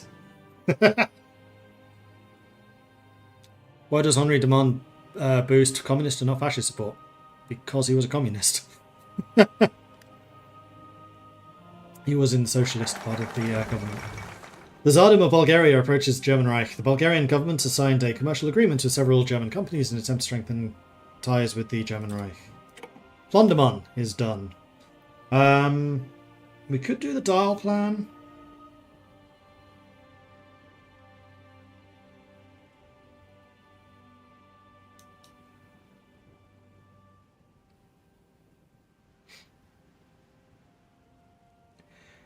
We could do defense bill, which gets rid of that war support. We can now get to 30, which is, yes, enough for partial mobilization. I want to do that.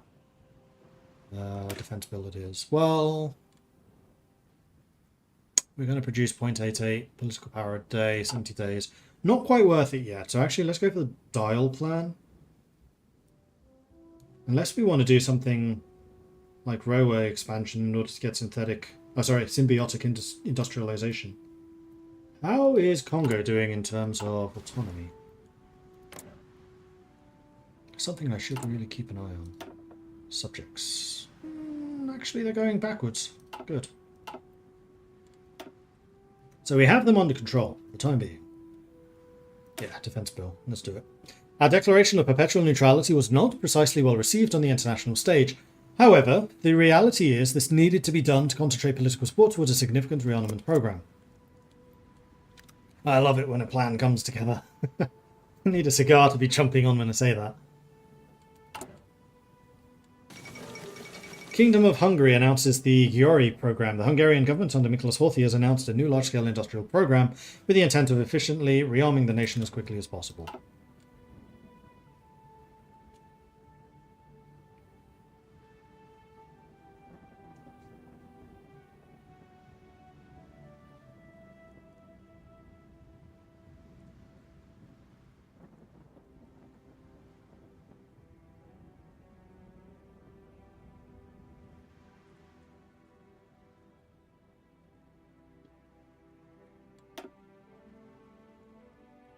Is there any other...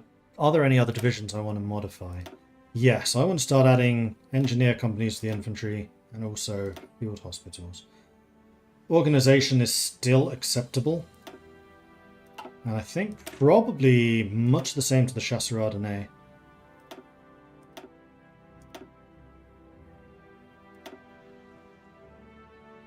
Though this does reduce your organization to be lower than I would like it to be.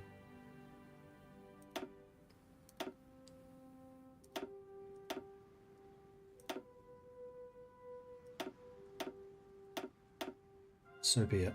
We'll see if we can get some of the research done for that. Now, how many troops am I short? Around 30,000. So we really do need to try and get increased length of service for that extra manpower. One of the impressive things about Belgium was they did manage to raise 600,000 men to their army for the 18-day campaign. Belgian army was not to be sniffed at. A new president in Uruguay, Gabriel Terra, the president of Uruguay, announced last week he was holding elections, stepping down from power. Thank you, Reaper.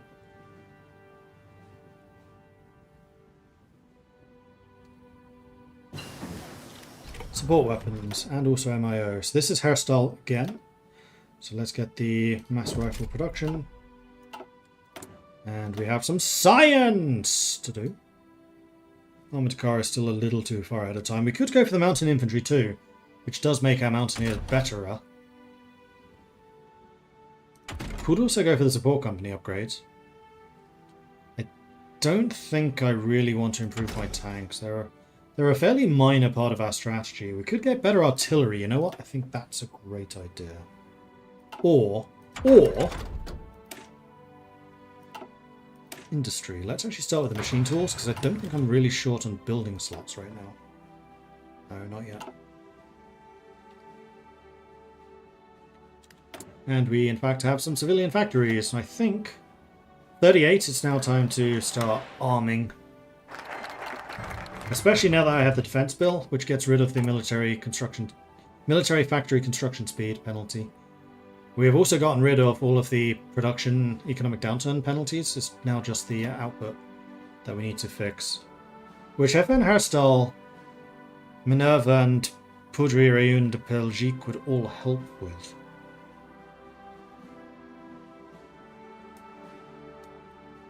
This is one of the reasons I'm being a bit biased, but I like this focus tree because there are so many choices. There are so many things you want to get done. Let's do increased length of service so I can actually start training my armies. With tensions rising around the globe, our strategic position between military giants, we must show our willingness to defend ourselves and ensure our territorial sovereignty.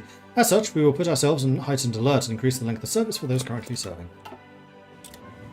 Look forward to tomorrow in the Modelling EU4 post-final multiplayer, likely going to finish with military missions, unlock bear mounts to the Huskars in Vinland. Nice! Give them a flat 1 or 2 infantry fire, pushing them to be one of the strongest unique units in post-final. Very cool.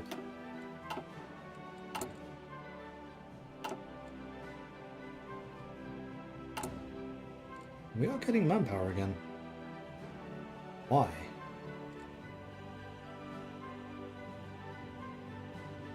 Maybe something that Congo did? Meanwhile, how are my shortages? One thing I do actually want to do is add armoured cars to my infantry divisions. I want to give them all armoured car scouts. At the moment we have too few. What about the Chasseur?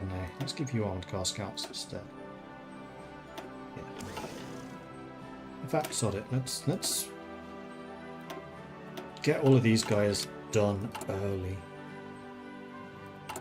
Because again, it's going to give me a good idea of the things I need to be producing more of. Increased length of service, done.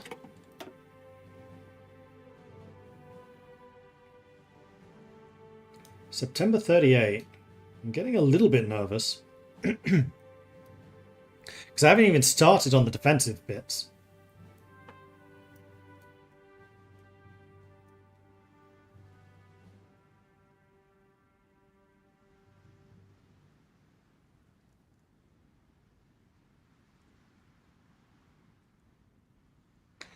Yeah, I think I'm going to go FN hairstyle. Because there are just so many upgrades for them. Belgium is blessed by a world-renowned arms industry, Fabrique Nationale de Hairstyle, or FN Hairstyle, being the most prominent. This arms manufacturer produces exceptional quality arms designed by the very best in the business, like Didion Saive. A close working collaboration with the Browning Arms Company further reinforces the truly global reach our companies enjoy. And now we're getting that manpower coming in. And this was actually... I worked with Bittersteel with some of the design for Belgium. Had him kind of under NDA helping me as an advisor. And it was his suggestion that we add the lack of junior officers. Because even though Belgium didn't have any real problem getting the 600,000 men, organising them was another task.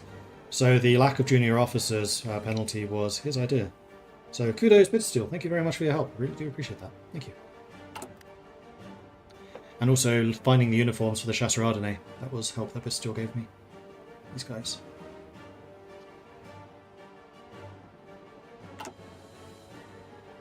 With their big floppy green hats. They were one of the first users of berets. At least moulded berets. Because the original berets were used by French Alpine troops, which the Belgians then copied, but then they started like moulding them to the side so they didn't get in the way of the guns. And then the British copied that with the famous red berets, which are the paratroopers. Okay, we have enough political power for another upgrade. And it's going to be partial mobilization. So now this stuff should really start to take off, and in fact I think we have enough civilian industry. Munich agreements. German demands for the state and territory in Czechoslovakia, which is home to a considerable German minority, have intensified. Oh dear.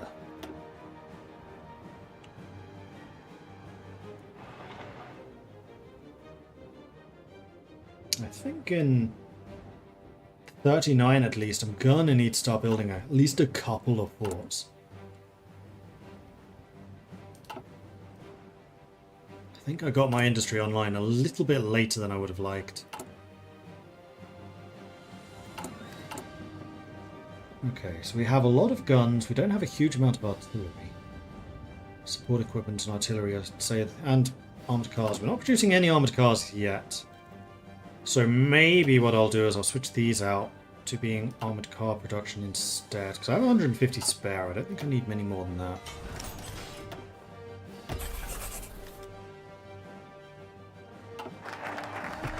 There's FN hairstyle, so let's upgrade you. Now we can get the these upgrades, so we're going to make our guns cheaper. And Poudre de Belgique will give us more building slots and factories, and also reduce that economic downturn. And one of the things is, if you do not get this, you cannot actually take this when Vlaanderen is occupied. So if you get conquered, you can't do this, which means this becomes permanent. So I would recommend trying to do that one if you can.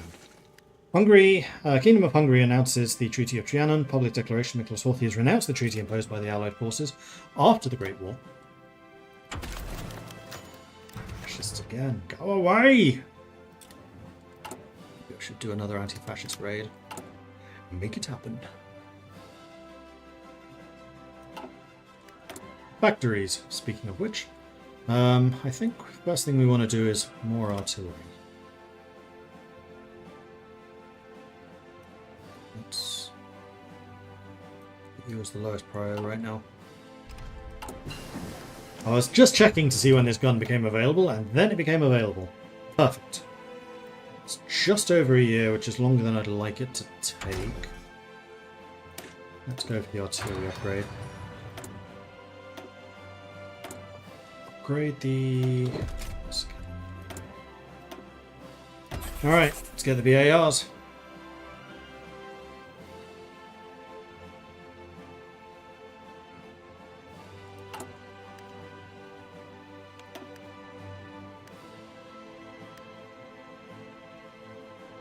Not entirely true anymore. It kind of did this badly. You know what, let's do this one first, because then that one will move, and then we get both of these done.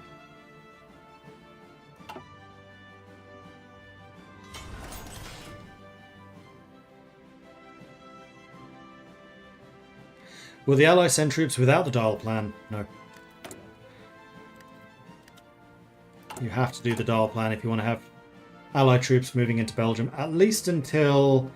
I think it's if Germany has a border with France, which is not Alsace-Lorraine, then they'll start moving troops in. But if you want to have that early defense, then you need the Dahl plan. Alright, what else am I short on? So armoured cars, artillery support equipment. So I think support equipment we want to go to level 2. Armoured cars I feel like we're going to produce quickly enough that I'm not going to worry. Artillery, however, is an ongoing concern.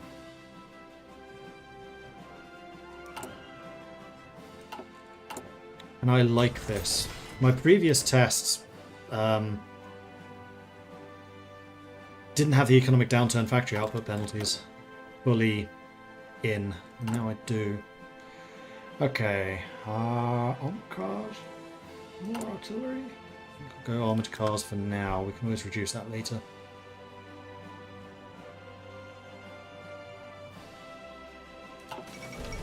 Panay incident. American and British gunboats were attacked by Japanese aircraft in separate actions today while evacuating Western civilians from the front line in the war between Japan and China. We are in 1939 meanwhile. The clock is ticking. Production output for trucks. Sound good. Give me that. And concentrated industry. Give me that. And we have another 2 factories. We are factorying up very quickly, which is nice. This is Belgium's strength. They scale very, very well. They start out quite slow, but they scale like crazy. More support equipment, because I know how expensive that is. And then I think I'm just going to go more guns for more boots on the ground. And then we can't do Minerva Imperia until we have the Dahl plan, so I think it's time for the Dahl plan. Really need to get started on these soon. Despite all our public announcements of neutrality and military non-interventionism, behind closed doors we continue to work with our strategic partners and draw plans and contingencies in case of invasion. The general idea being that we hold as long as we can behind the Dahl River until expeditionary forces can arrive to bolster our defences. So the Dahl River is this one here. So fight in the Ardennes for as long as you can, withdraw behind the Meuse River, hold there, and then retreat behind the Dahl River to hold here. Aftermath of the Chilean earthquake. The earthquake of magnitude 8.3, maximum Mercalli intensity 10, has left the Chilean cities ruined. What else do I need? Trains. I do need some trains.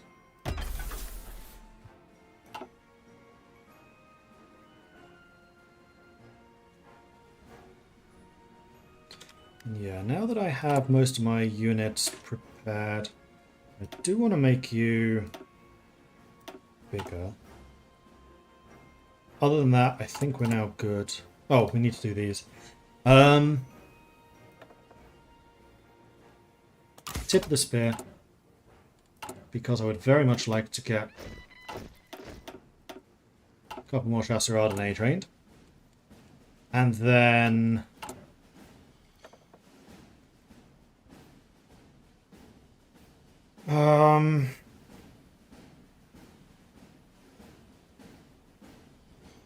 our units have got really good recon.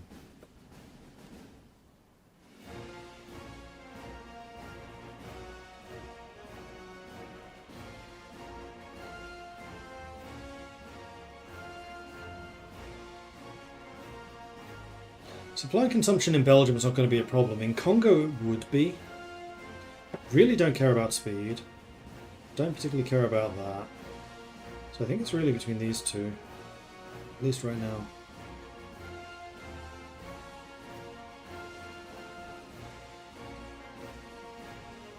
Flexible org for unit cycling on defense. I'm not convinced we'll have enough troops to really do unit cycling very effectively. We do get bonuses to entrenchment. If we're gonna be running a little bit late with our defenses, I want to try and get these two first, because this gives us the entrenchment and also fort construction speed. Which we can start doing. Let's get to level 2 in all of those locations. And if we finish these level 2s, then I'll start trying to defend the Ardennes. I think that's the way to do it.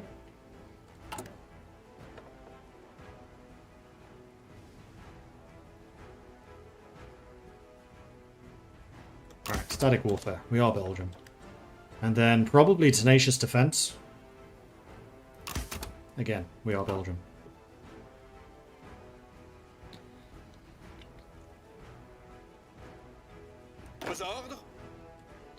And stop training. So, actually, keep training. And you definitely get training.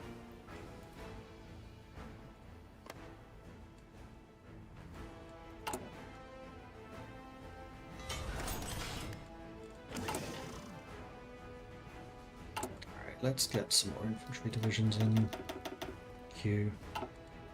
And this will give me a very good idea of what we're short on. Guns, support, artillery.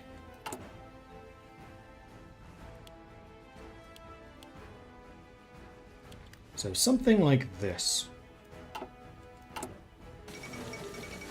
Yellow River blown. Dial plan's been done. In the last-ditch attempt to halt the oncoming might of the Japanese forces, the network of dikes and flood defences along the Yellow River were destroyed by the Chinese army. One thing we haven't actually talked about is the fact we actually have a dam.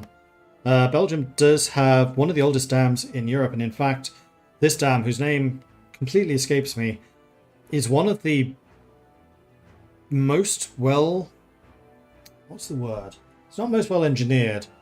It's one of the toughest dams. Like, if you actually try to blow this thing up, it would be next to impossible. Like, that's not referred to here at all. But it does give us the dam bonus. Here it is. Max factories in state plus 15%. Local available resources in the Ardennes, very powerful, plus 10%. And then also local construction speed. We haven't built much in the Ardennes region, but because of that dam, it's going to give us a lot of strength because of that. There's the level 2 artillery. Nice. Got that in production. Yeah, let's go for economic recovery. The work of our government, even against the numerous obstacles which have faced it, has led to growth and rapid recovery of our economy. But even with this, there are already rumblings that even this has not been enough. And this is one of the changes of power in Belgium I really did not understand, I have to admit. Because things seem to be going well. Paul Emil Janssen seemed to be pretty popular, and then suddenly he resigned, and Spark took over. And I cannot understand why. It seemed to be something about people weren't happy with the speed of the economic recovery, which is what I tried to represent with this. But that change in power was a weird one. Like, the Adrian Martins crisis was a lot more clear-cut. And Paul Emil Janssen, tragic circumstances actually, he tried to flee when Belgium capitulated with the rest of the government in exile, but he was caught and executed as a political prisoner by the Germans. So while people like Spark, PLO, Fleischauer, and Gut escaped and became the Belgian Big Four, who were basically the government in exile, was those four people, Janssen also tried to flee, but he was caught. Why do we have Russian music at the moment? I don't know, but I feel like we're getting to the point where things are getting a bit scary. So I'm going to interrupt the music, and we're going to play one of the new Belgian tunes. So this is Belgian Memories. Turn it up a little bit, because I love this tune. It's so good. And it was asked earlier on how exactly we do the music. And this was really fascinating to me. So I worked as a designer previously. I kind of understand how design works, but I've never worked with audio. So talking to the audio director about how exactly we get the music implemented was fascinating to me. So basically what we did is we did some research. I did some research into Belgian musical tradition. Belgium was founded in 1836. It doesn't have a huge musical tradition. So I was more looking at like Belgian folk tunes and Belgian martial music, which they did have a lot more of. And then brought those references together and then built like a mood board. And then that mood board, we had 2 tracks that we could use, basically a peacetime track and a wartime track. This is the peacetime track, Belgian Memories. And I was like, I want this to evoke several emotions. First of all, trepidation. Second of all, grief after the First World War. But then also an underpinning of hope. Like, I never want this to become melancholic. And this was the result.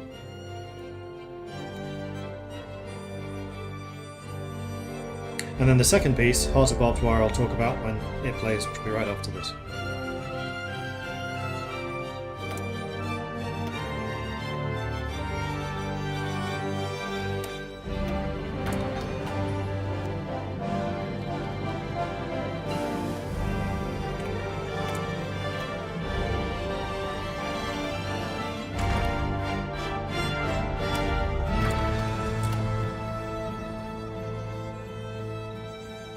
So like the violin is that folksy influence.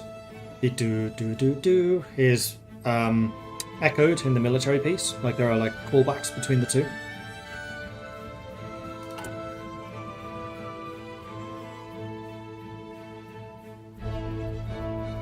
And then you have like the brass coming in. It's like the more militaristic underpinnings. Like we still have a future. We can fight for this.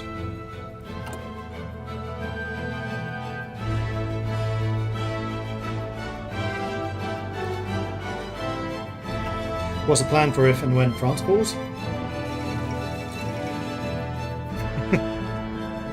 Fall of fate of Czechoslovakia. So Germany is starting to make angry noises. Czechoslovakia is gone.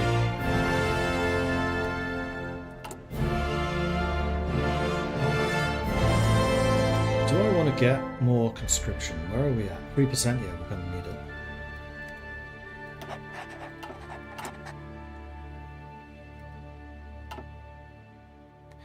Okay, so that was Belgian Memories. This next one is Hearts of Barbed Wire. Hearts of Barbed Wire is actually a Dutch folk tune. I just liked the name so much because it just reflected what I wanted this to do. And it has that same echo as Belgian Memories, but more martial. It's like stubborn defiance is the very core of what this tune's all about.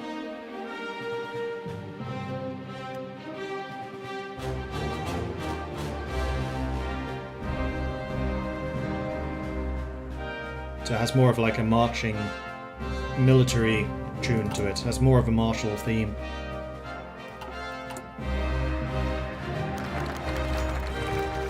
Budgetary crisis. Despite the initial signs of economic recovery, we are once again faced with a financial crisis. Prime Minister Emile Janssen has failed to push his budget through Parliament, unable to get a broad consensus on the needed tax reforms needed to counter the worsening state of the public finance, once again leading to the collapse of the government.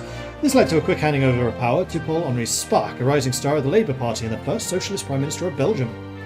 So Spaak has gone from being the cunning diplomat to the diplomatic titan, with his +2 trade resources per factory, and then also a little bit of communism support, because he was a socialist. And because of this instability, we do lose some stability with that. And Janssen's giving stability, so we actually lost even more. And we'll leave Spaak in power for a bit. Especially if we need to trade for resources. We may need tungsten and aluminium soon. 39.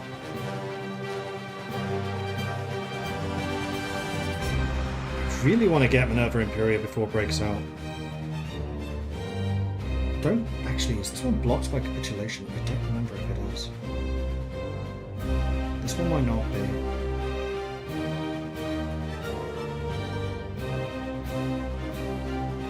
And this would get rid of that last bit of fascism support.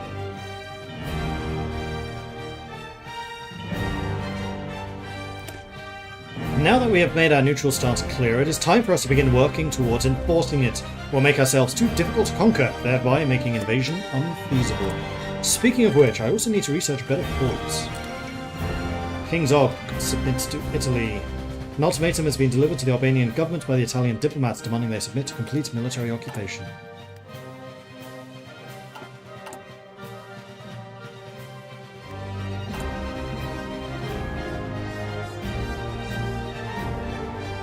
going to have one more factory coming in, which is going to have to be the military weapons. Small arms, that's the word. The German Reich claims Memel, with German forces on the border poised to attack.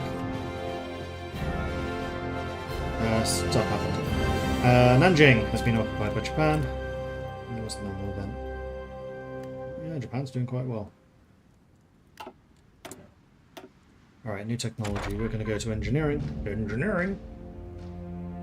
We're going to grab basic fortification, which also will unlock the stronghold network special project. But I don't have any facilities, so it doesn't matter. Okay, turn the music down again. Now that you've heard the two main ones. Like, I've got to say, the whole soundtrack with Götterdämmerung is amazing. If you usually play the game with the music muted, highly, highly, highly recommend you enable it at least for a little while. Because it's so good. The audio team absolutely knocked it out the park.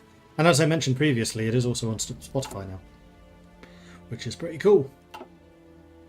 And let me know if the music is loud enough. I feel like I've overdone it. Italy pursues closer bonds with Germany. Italy and Germany have expressed many conflicting interests, particularly in Austria and the Balkans. Defensive neutrality is done. So I think I want to get Belgian gates in the Iron Wall. Also known as Cointe elements, these large iron constructions are designed specifically to deny tanks passage. They're kind of like the Czech hedgehogs, but bigger.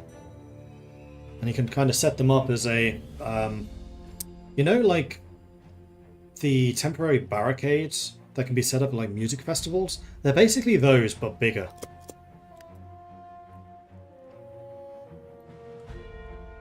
And they were called Belgian gates. Molotov-Ribbentrop. Diplomats from Germany and the Soviet Union concluded what observers are describing as a historical agreement today with the signing of the Molotov-Ribbentrop Pact.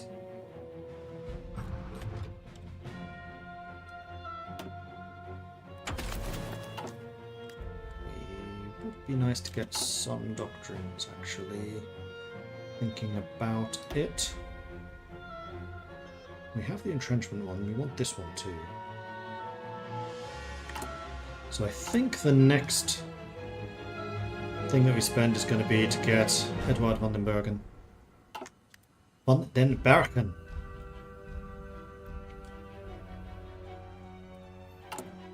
Come on, Roger, you speak Dutch. You know how Bergen is pronounced. Whoa, you built all of that already? Okay. Let's see what we can do in the Ardennes then. There's the Belgian gates. Let's get the Iron Wall. Our Belgian gates have proven to be a significant obstacle to enemy maneuvers and testing, so we should deploy them en masse throughout our nation to halt those who would invade us. And yeah, they basically circle Belgium with just a network of these things.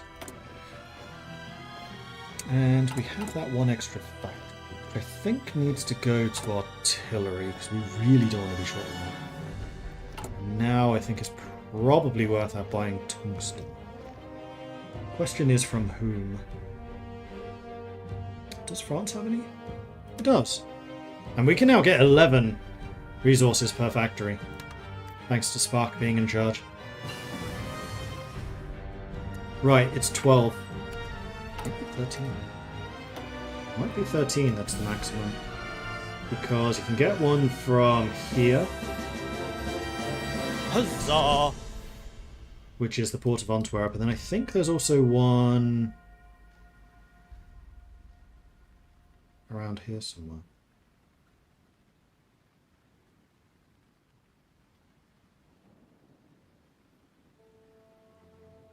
There it is. Bakwanga Mine. So we already have that one. So yes, we can get to 12 resources per factory, which is basically a 50% increase.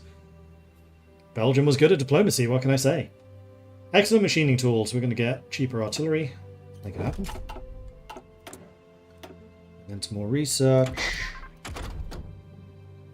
It's too far ahead of time.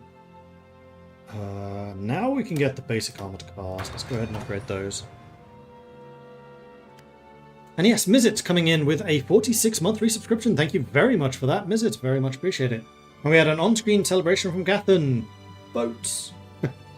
And also coming in with a 26-month resubscription. Thank you very much for that, Gath. And Fishy wants me to drink some tea. Yeah, the tea's gone, so we're on to water now. Cheers.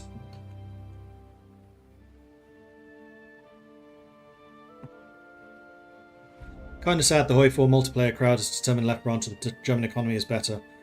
That may not necessarily be true for much longer, because we are changing how MIFO bills work slightly. So one of the things that we've found to be, well, cycle back a little bit. Germany, single player, MIFO I think is probably stronger, particularly if you want to really snowball your economy, because you get gold reserves for every country you conquer. If you're starting to play multiplayer where some of these countries are A, allied to you, or B, unconquerable, like multiplayer Belgium is going to be really hard to take down. Not impossible, there are ways around it, but it will be tough. Then your gold sources are going to dry up, in which case, yeah, economic growth probably is better. Like I was watching Bakoen doing a multiplayer game, where he was allied to expansionist Belgium, who had taken down the Netherlands and Luxembourg, that's 3 sources of gold gone. Allied to Norway, that's Norway gone. Allied to Hungary, which meant that they were only able to get Polish, Romanian, Bulgarian, Greek, allied to Turkey, so couldn't get that. Denmark was taken by Norway, as was Sweden. So only 4 sources of gold. And then basically that forced him to go to war with the Soviet Union. However, you have to capitulate the Soviet Union to get that gold. So the change we're making at the moment is taking various victory points. Kiev, Moscow, Stalingrad, Leningrad, maybe some others, will give you a portion of the Soviet gold immediately. So it'll allow you to mitigate MIFO if you make significant or sufficient progress, and will also mean that these big locations are actually really important strategically for both sides. 1 for the Germans, because that's where the gold is, and 2 for the Soviets, to stop the Germans getting the gold. So I think it's going to lead to a much better strategic play for Barbarossa as well. I think it's going to be a really good change, that one. Working on it at the moment. I don't know exactly when it'll be ready, but it is what we're working on.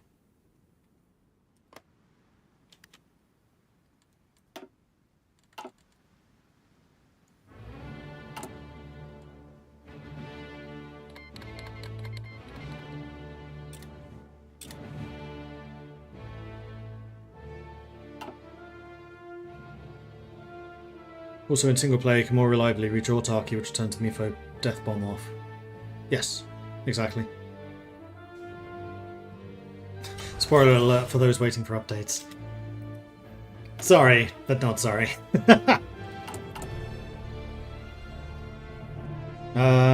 Right. Infantry equipment is still the thing we're lowest on. So I think I'm going to put another one on that. August 39, there's the Iron Wall.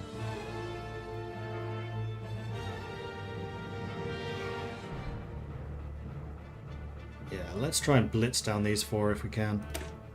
The historical cornerstone of our defense has always been Antwerp. We will upgrade the fortifications there and use it as the fulcrum to reinforce the rest of the country. And then I think what I'm going to do is put an extra level in each of those. Get them to level 3. And I think it's probably also time to begin positioning these guys.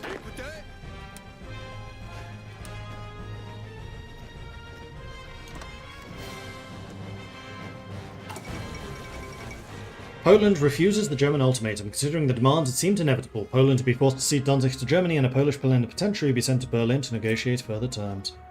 Well, Chasserard and A came online just in time.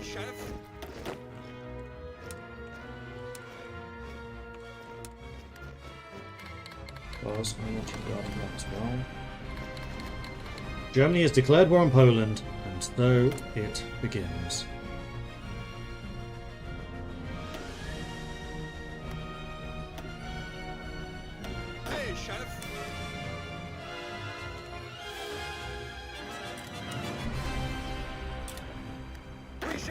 And you guys, I think I'm just going to have chilling here for the time being. We'll probably deploy them in Africa, help in Ethiopia or North Africa. Still being researched. I forgot how much longer this takes now. Early versions of the game, this took like 40 days.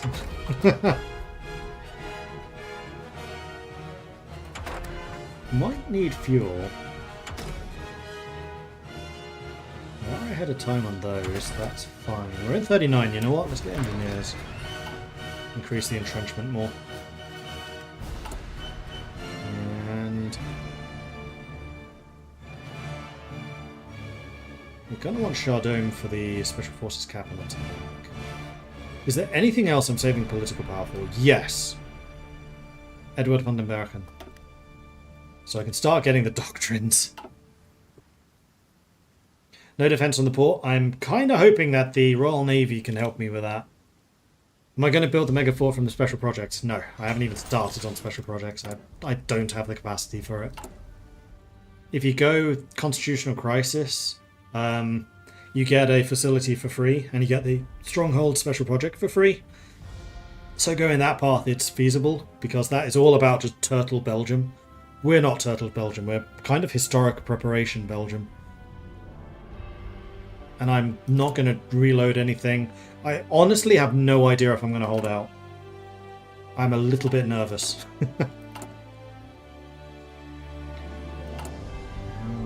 Let's get more in each of those.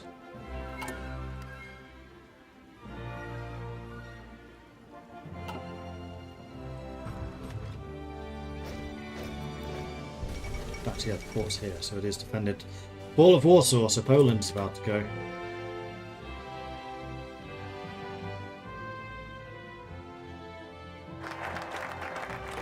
National Redoubt at Antwerp is done. Let's fortify Liège and the Meuse River. During the First World War, the fortified position of Liège played a significant role in holding up German forces, allowing for a successful defence to be mounted. Despite this, serious shortcomings were highlighted in the design of the forts. We have learned our lessons, and it is now time to upgrade the fortifications again. The other thing, which I cannot overstate how important this is AA. So we'll try and get level 2 in each of these locations. Again, gonna use the Ardennes as a little bit of a sacrificial lamb. We'll hold it if we can, but I'm not going to put everything onto it.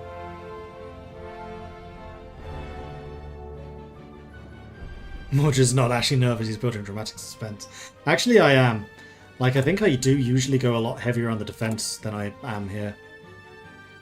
I tried to go for a bigger industry, but I don't know if the trade-off's going to be worth it. Our units, at least, are really well equipped. So there is that. In fact, the other thing we can do is motorize. So no reason not to do this. Basic fortification's done, so that's going to give us another level of potential defenses. We're up to level 5. I think I would like to have Broodland ports as well, which is going to take another 140 days. The USSR occupies Eastern Poland. Soviet troops have occupied Eastern Poland officially for the purpose of protecting Belarusian and Ukrainian minorities from the chaos that followed the collapse of the Polish government.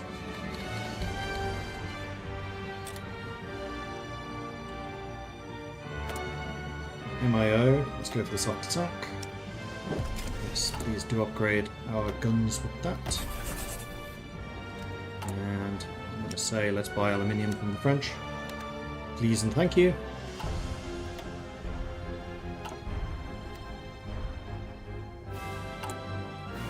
We have 150 political power again, so now is the time for probably the special forces. Is this going to allow me to recruit another one? No. Okay.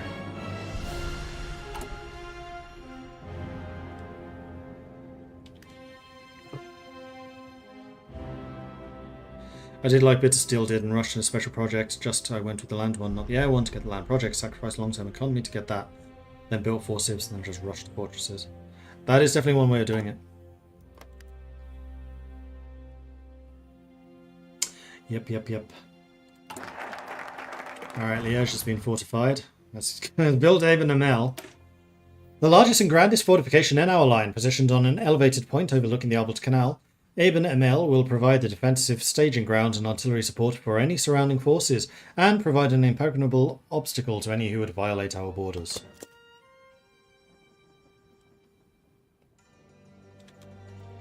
What level entrenchment do we have? 46.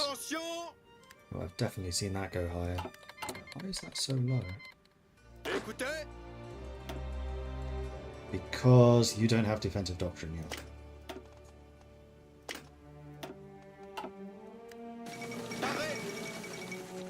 58, that's more like it.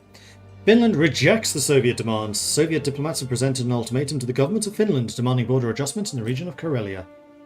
And that is the end of the League of Nations. The other upgrade is we could have gone for Neuten for the +5 entrenchment instead of army defense. And we can also get... that's organization and core attack. That's special forces. Neuten, intel to enemies +10, because he kept on telling like the German ambassador exactly what they were doing. The guy was an idiot. Like he'd be like, "We're going to host a party." "Oh, I see. And what is it that you are doing?" "Ah, we're building some extra forts, you know." "Ah, I see. Interesting."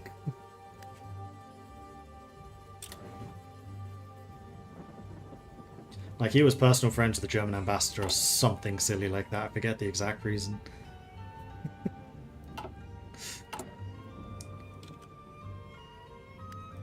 Let's see if we get some more infantry out.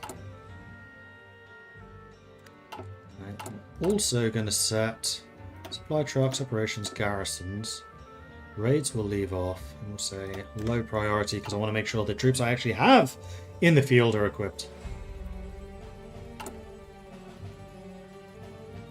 Then once Avon and Mail is done, Koning Hook to Awavre line.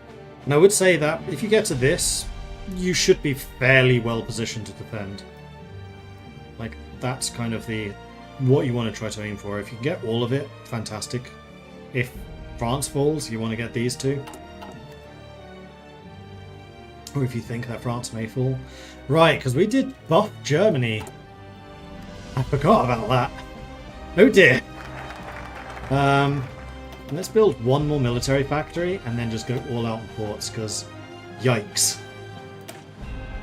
The Koningshoit-Wavre line, or the KW line for short, are a second line of defences between Koningshoit and Wavre. These positions are prepared specifically for occupation by our and allied forces rather than garrisons, and consist of trenches, pillboxes and Belgian gates. This is a very solid line of defence and should provide the primary point of resistance for us. White Death. I'm going to regret not having these up. I don't think we'll manage. Guns. We really, really need more guns. Willow and steel. Huh. That doesn't happen very often. Not when we produce 97.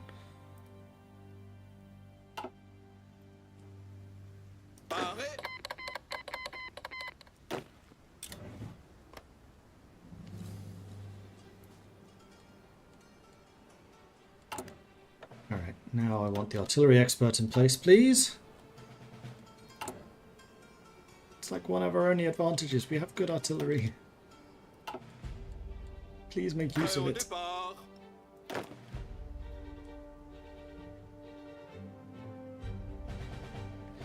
60% entrenchment.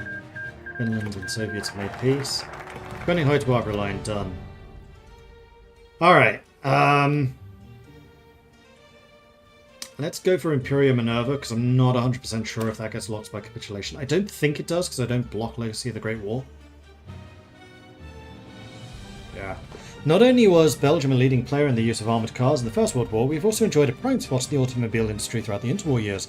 Two of our largest manufacturers, Minerva and Imperial, recently merged, and it would be a real shame if we didn't leverage their pole position to our united benefit. I forgot about that one.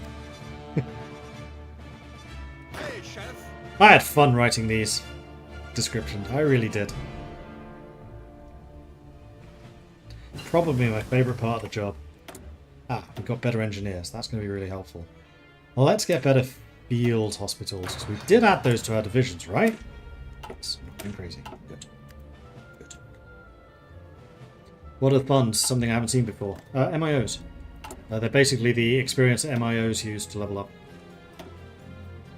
Funds.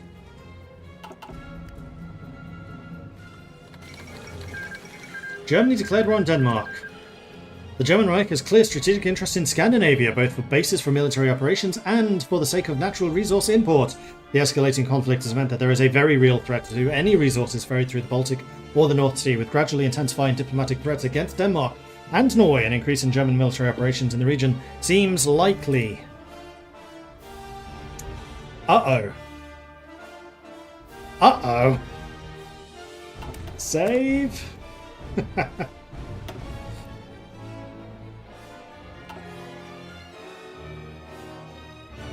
Yeah, Germany's at war with... I think they are. Yeah,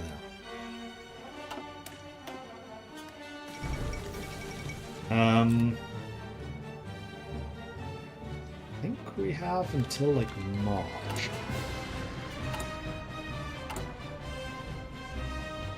Alright, so we're getting the last of the forts out that I wanted. Level 3 defenses, except in the Ardennes. Let's see if we can get them to level 3. But I think the AA is more important. We have all of our civilian factory producing this now. Germany declared war on Norway. Here they come!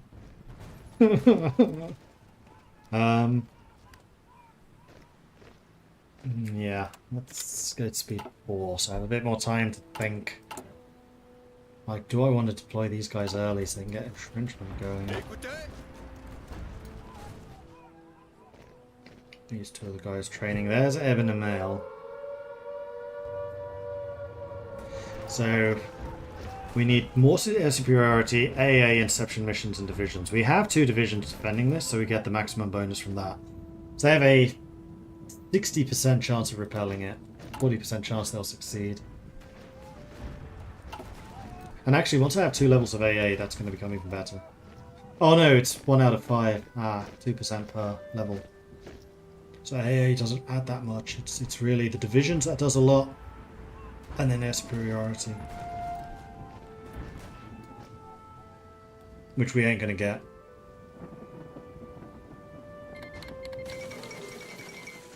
German pressure towards Benelux. Following the breakout of war with France, Germany applied stronger diplomatic pressure than ever on the countries of the Benelux. With French and British backing, however, they are refusing to give in to the pressure. There is reason to believe that the German Reich is unable to get what they want in diplomacy. They will take it by force.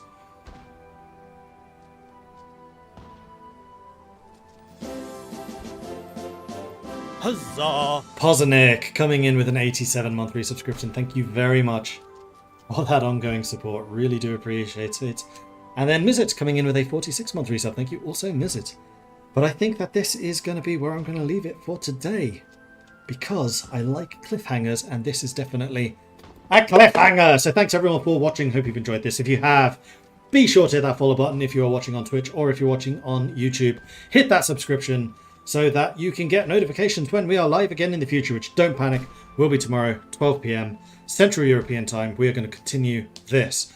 If you have really enjoyed this and would like to support the channel, then please do consider subscribing on Twitch, or you can do the super chat thing over on the uptubs. Any of that is very much appreciated. Or you can check out our Discord, which is where the community hangs out. They're a cool bunch, and it's always a real pleasure to see some new faces there. So come join us, say hello. You will be more than welcome.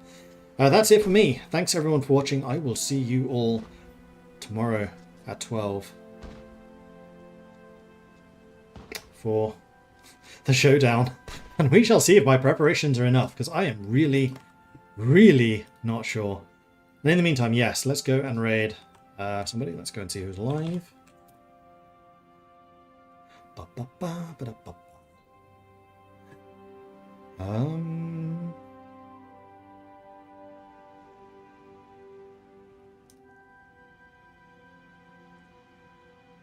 Someone said Midge was live, and I'm not seeing him.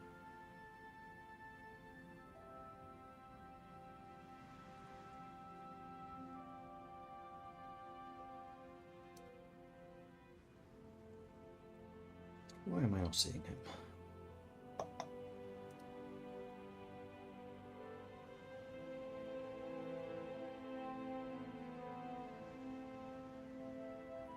Well, yeah, oh, there he is, playing Hunt. No, I want to raid someone who's actually playing Hearts of Iron right now. So let's go and see who else is streaming Hearts of Iron.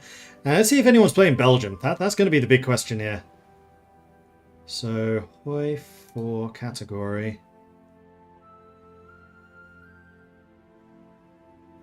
See if I recognize the flags. Lots of Germany for some reason. I couldn't imagine why. Oh, there's me. I was like, oh, there's a Belgium. It was me. I was playing Belgium. Ah. Snake Cobretti. You are the first one to come to mind.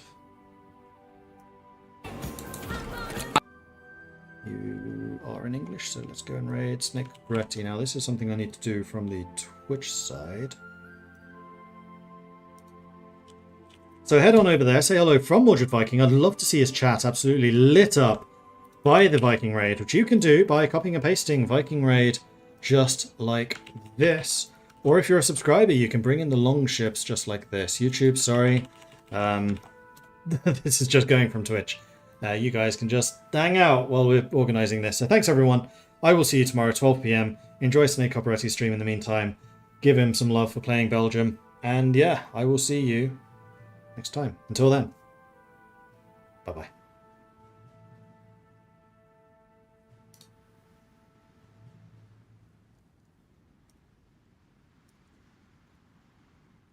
Yeah, here we go.